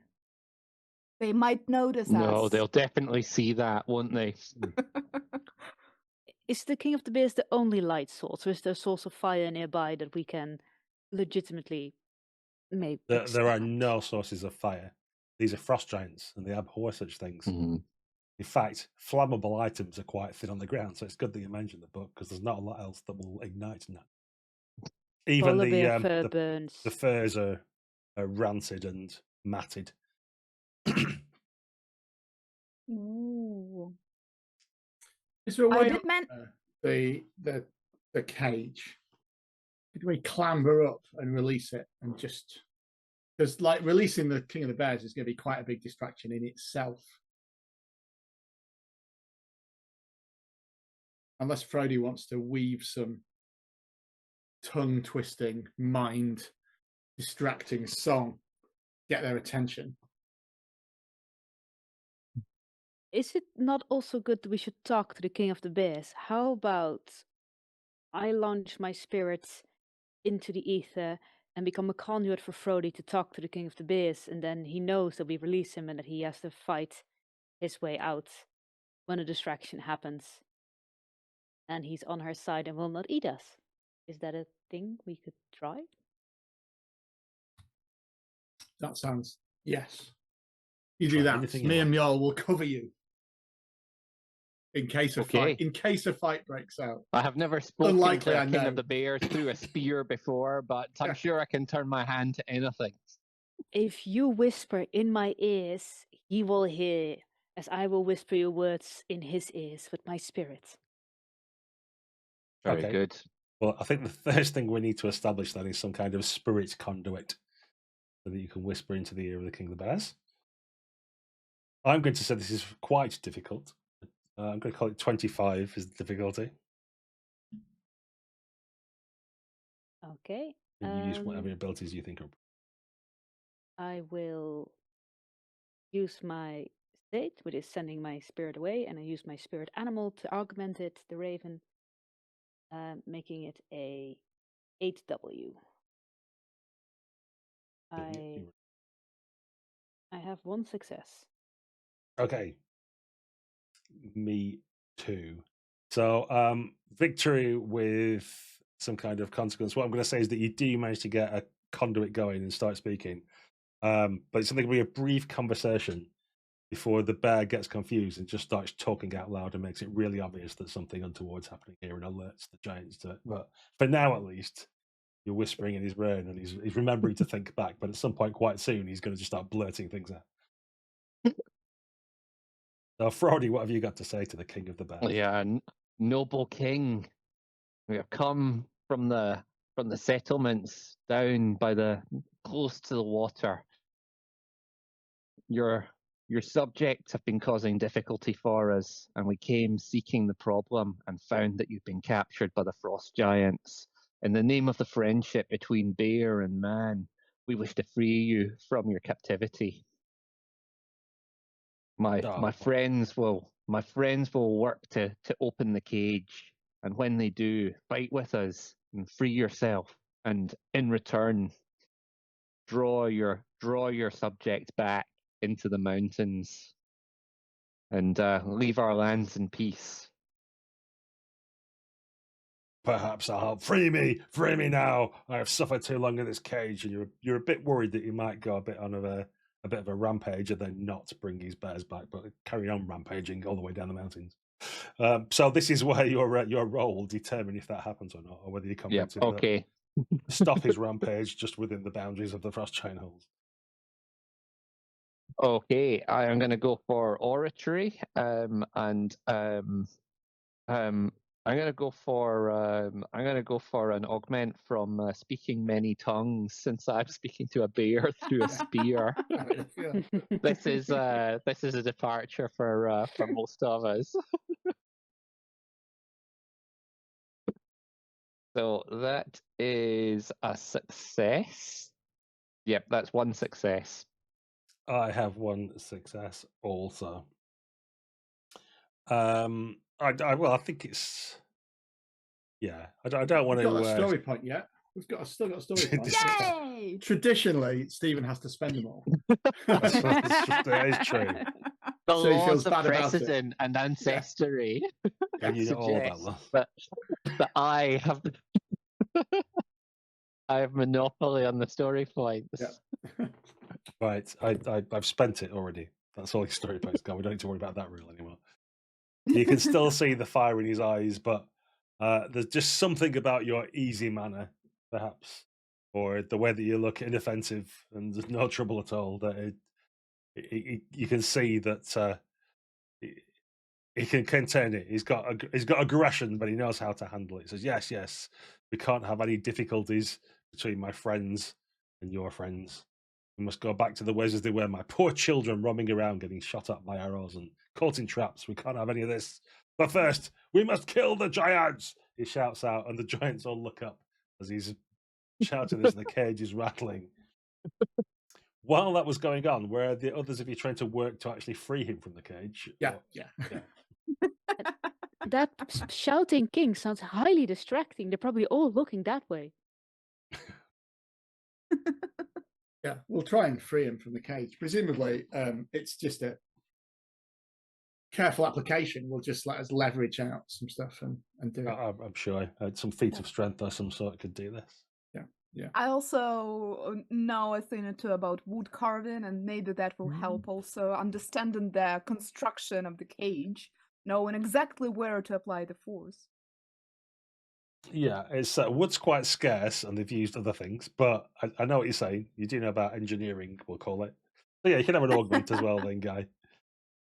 I'm going to use perhaps unwisely my strength of a bear ability, even though clearly that's not quite enough to escape from this cage. Maybe if he helps you as well. Yeah. So that's 9 mastery on that. So I'm going to give that a roll. Cool. Ooh, I've failed my roll, so I'm on 1 success. I'm on 1 success as well. So yeah, only we had a story point. Oh. Yeah, if only. I will still give you victory at a price because I want my king of the bears to be free. Who wouldn't? Yep. So I think as you're trying to leave around, what happens is that you manage to like break the chain that's holding the cage up, so it smashes down and bends the bars enough that the bear can wrench its way out. But the pair of you are on top of the cage that you've just managed to release him from, right in the middle of all the giants as well. So let's set the scene. There's the Lord and Lady, we'll call them, of the giants, who are immediately facing Mjol and Gunnar. Is it Gunnar? Oh, so many names to keep track of. Yeah, it is Gunnar the Bellower. Yes, I've got it right. And then there's all the servants and others are dashing about looking for other people who must be around. The bear will definitely distract some as he immediately rushes out and skewers one with his horn. But there's a chance, perhaps, that Kettle and Frody could stay hidden for now or do something different? Or are you going to try and rush in and join the fray? What do you think? Well, I have seen my death, and this is not today. So, being fearless, I will absolutely run in and set fire to the Book of the Giants as to add to the chaos and the distraction, hoping that my friends can be more useful than this. But at least would Ooh, be very, I very distracting. I really do feel that if Gunnar and Mjol and Kettle fall in noble combat with the frost giants, they'll want the tale told. So really, it's my duty to stay quietly back here and you know, remember the tale. And yeah, I'd love to jump in, but I wouldn't be doing right by my friends. So I'll stay hidden for now. Okay, Reluctantly. Yeah, you reluctantly stay hidden, and that does actually give you, as you back into the shadows, a good view of the kitchens that are nearby, wherein you can see corralled several horses and many fine birds in cages and all manner of animals that are being kept to one side, ready to be My roasted. eyes widen in astonishment. or frostburned, or however giants cook the food. I don't know. That's off screen. We don't need to worry about that. But for now, let's dive in. So, is the first thing setting fire to the book? Is that what we want to do? And then we shall fight from there. So, do you want to make me your role, Kettle? Yes, you want to do something, Mule. yes, I was about since we've established that my husband is not a half frost giant, I would say that he's a half fire giant from Muspelheim. And I might happen to be carrying on myself some of the eternal embers, which will be able to set on fire something that is regularly not as flammable. And they are in this special little leather bag, which I wanted to actually throw to you before, but you were quicker. Yeah, you could. Well, if you want to use that as an augment, I'm happy with that.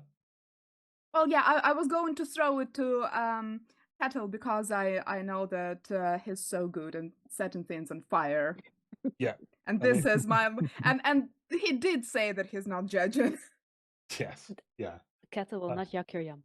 A harsh GM might ask for a story point to invent such a thing, but I think it's such a wonderful story, which will say you do have that. So, yeah, Kettle, you can have +5 as an augment for this bag of embers.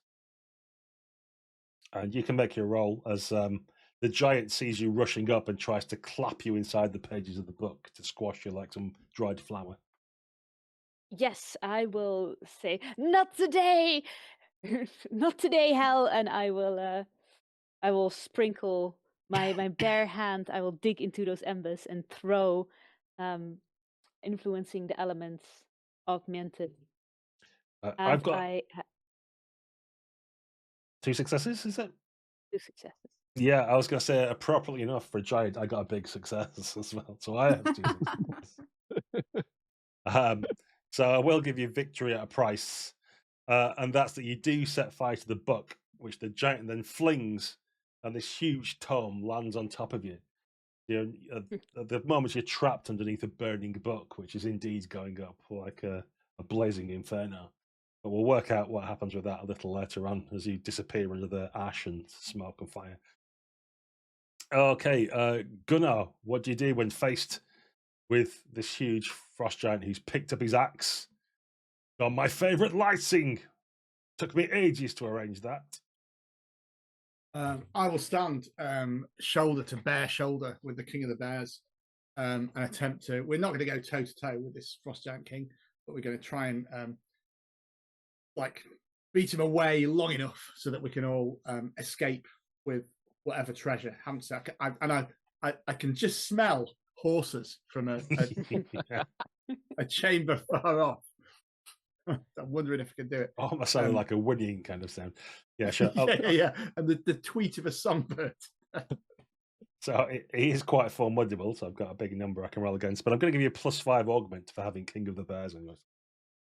Fantastic. Can I augment my rune carved axe with something else as well? Yeah. Of the strength of a bear, in fact. Yes, very appropriate. 12 mastery is what I'm rolling for. And I've got, that is 2 successes with a 6. Okay, I just got 1. So yes, you're fighting back at the minute, and he's having to go on the defensive. Normally, he would be raging and chopping through people. With a pair of you're keeping him both at bay. Mjol, however, you noticed that his wife, having thrown the book, is now casting about for who else might be a problem and spies you as you've been throwing things around. And she's going to hurl one of her knitting needles at you, which to you is the size of a huge spear. What do you want to do? Well, I want to dodge the spear and try to shoot her in the eye. Because it went so well last time. Absolutely. No problems at all. Okay, so build whatever ability pool you want and then make a roll.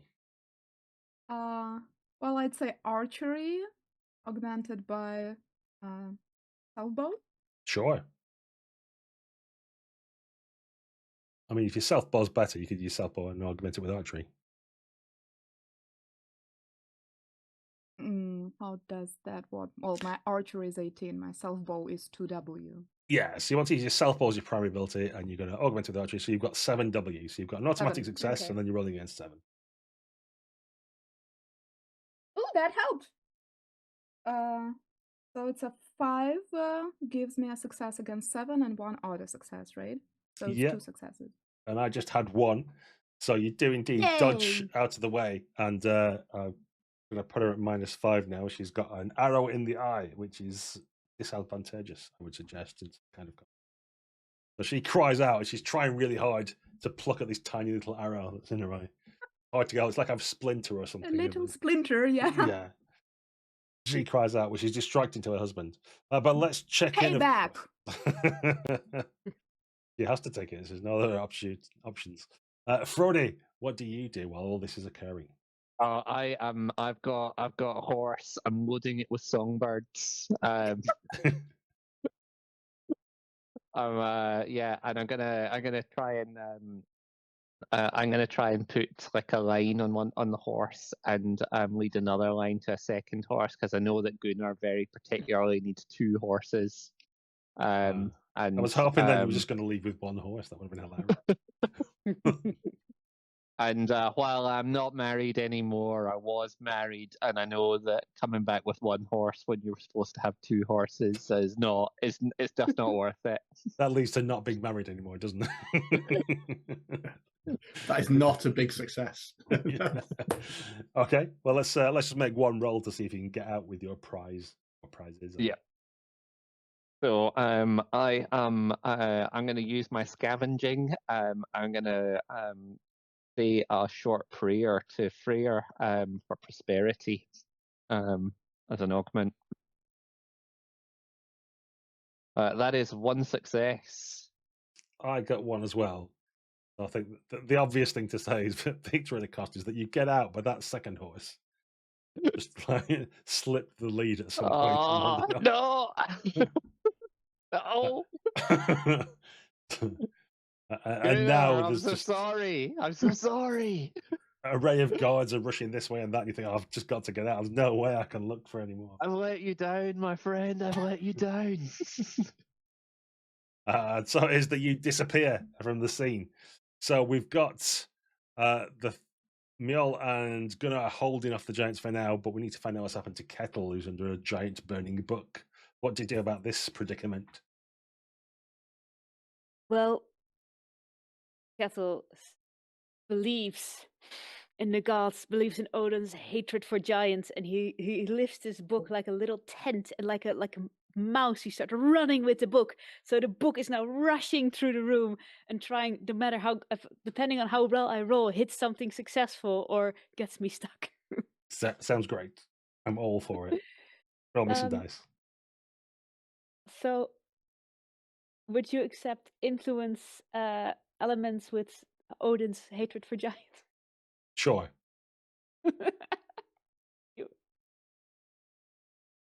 Ooh, I make it 2 successes. I just got the one, so yes.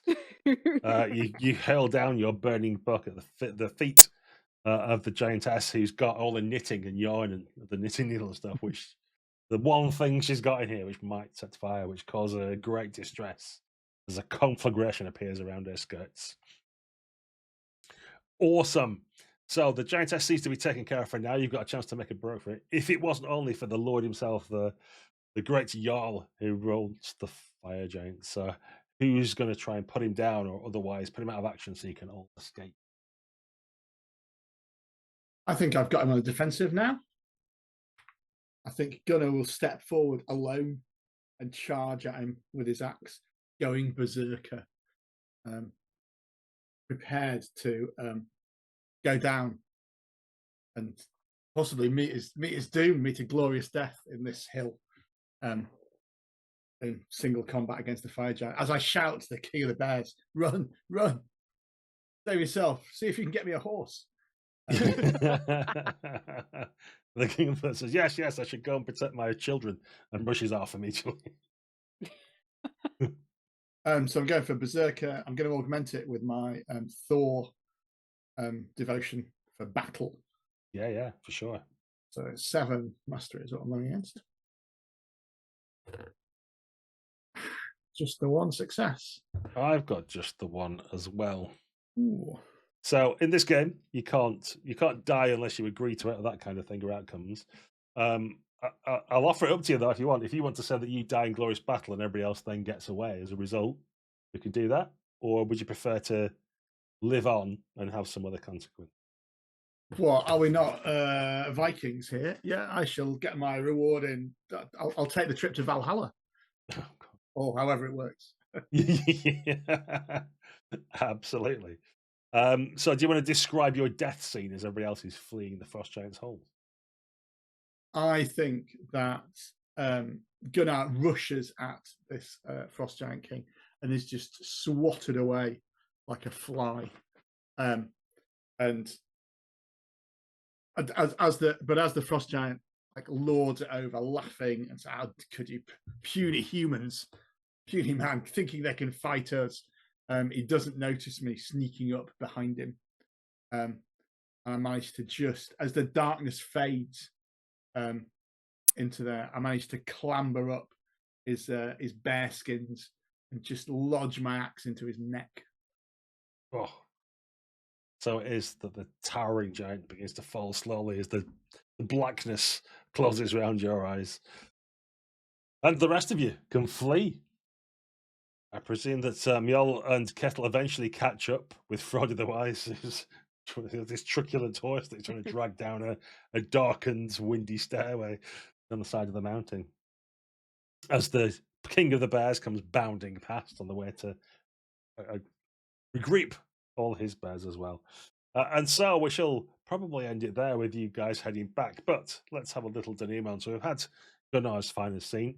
For the rest of you, what happens to your characters? It could be immediately, it could be a day later, it could be a week, it could be next time you're raiding, whenever you want it to be. Well, let's have a final scene for each of the remaining living characters at least. So Mjol, what happens to the bowbender? I guess we all as a team make sure that Gunnar's family gets the horses and fair share of the treasure.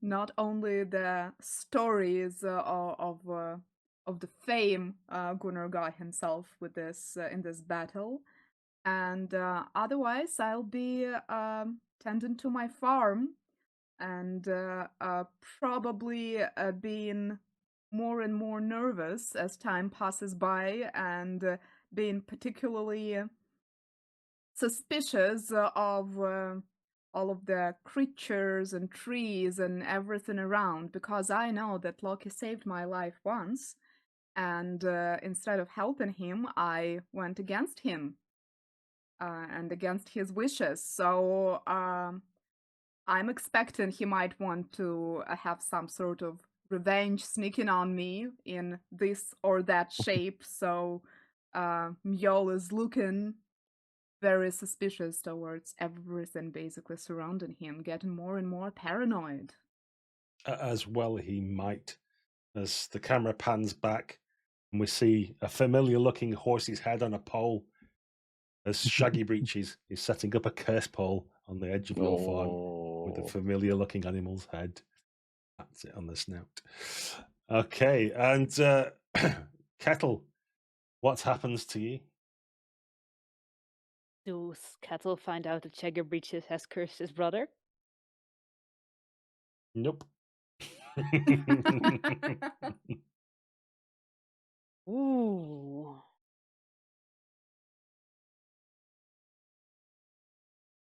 Then I think that Kettle reaches the tracks into the root cellar and starts praying to the thing that lifted him up once and asks for more protection, because the gods are great, but this was tangible, this was direct, this was here. He feeds it things that it wants. Starts easy with fish, then live fish, then a pig, then a traitor, then 2 traitors, until it gets bigger and bigger. And then next time something comes to curse our beautiful farm, it gets shredded. And then people know not to cross our farm boundary anymore. And no one ever visits your farm ever again. Hardcore. Okay, well let's see if we can get some modicum of happiness from the end of the scene. Who knows? It is Iceland, maybe not. But let's go to Frody the Wise. What happens to you? Yeah, so it's later that year. It's the depth of winter, and I think we see Frody the Wise. So he's in a hall, like with pride of place beside the fire, a roaring fire, and he's singing songs and telling tales and receiving like drinks in recognition of his talents, and he's singing the song of Gunnar the Bellower's final battle against the Frost Giant King, and just sucking in all the all the adulation for the song that cost Gunnar his life. With the giant songbirds that you have singing along with you as well, I imagine. Yeah. And that's where we will leave it for this evening. Thanks everybody for watching. If you enjoyed what you saw, please do give us a like, a subscribe, a share, all those things. Make some comments down below. Whose character do you think had the best fate? What will ultimately be the death of Kettle? Or other things that you might have. If there's other games you want us to play or other thoughts, do leave them below. Thanks to everybody who supports us. Thanks to all my lovely players. And we shall see you next time on Unconventional GMs.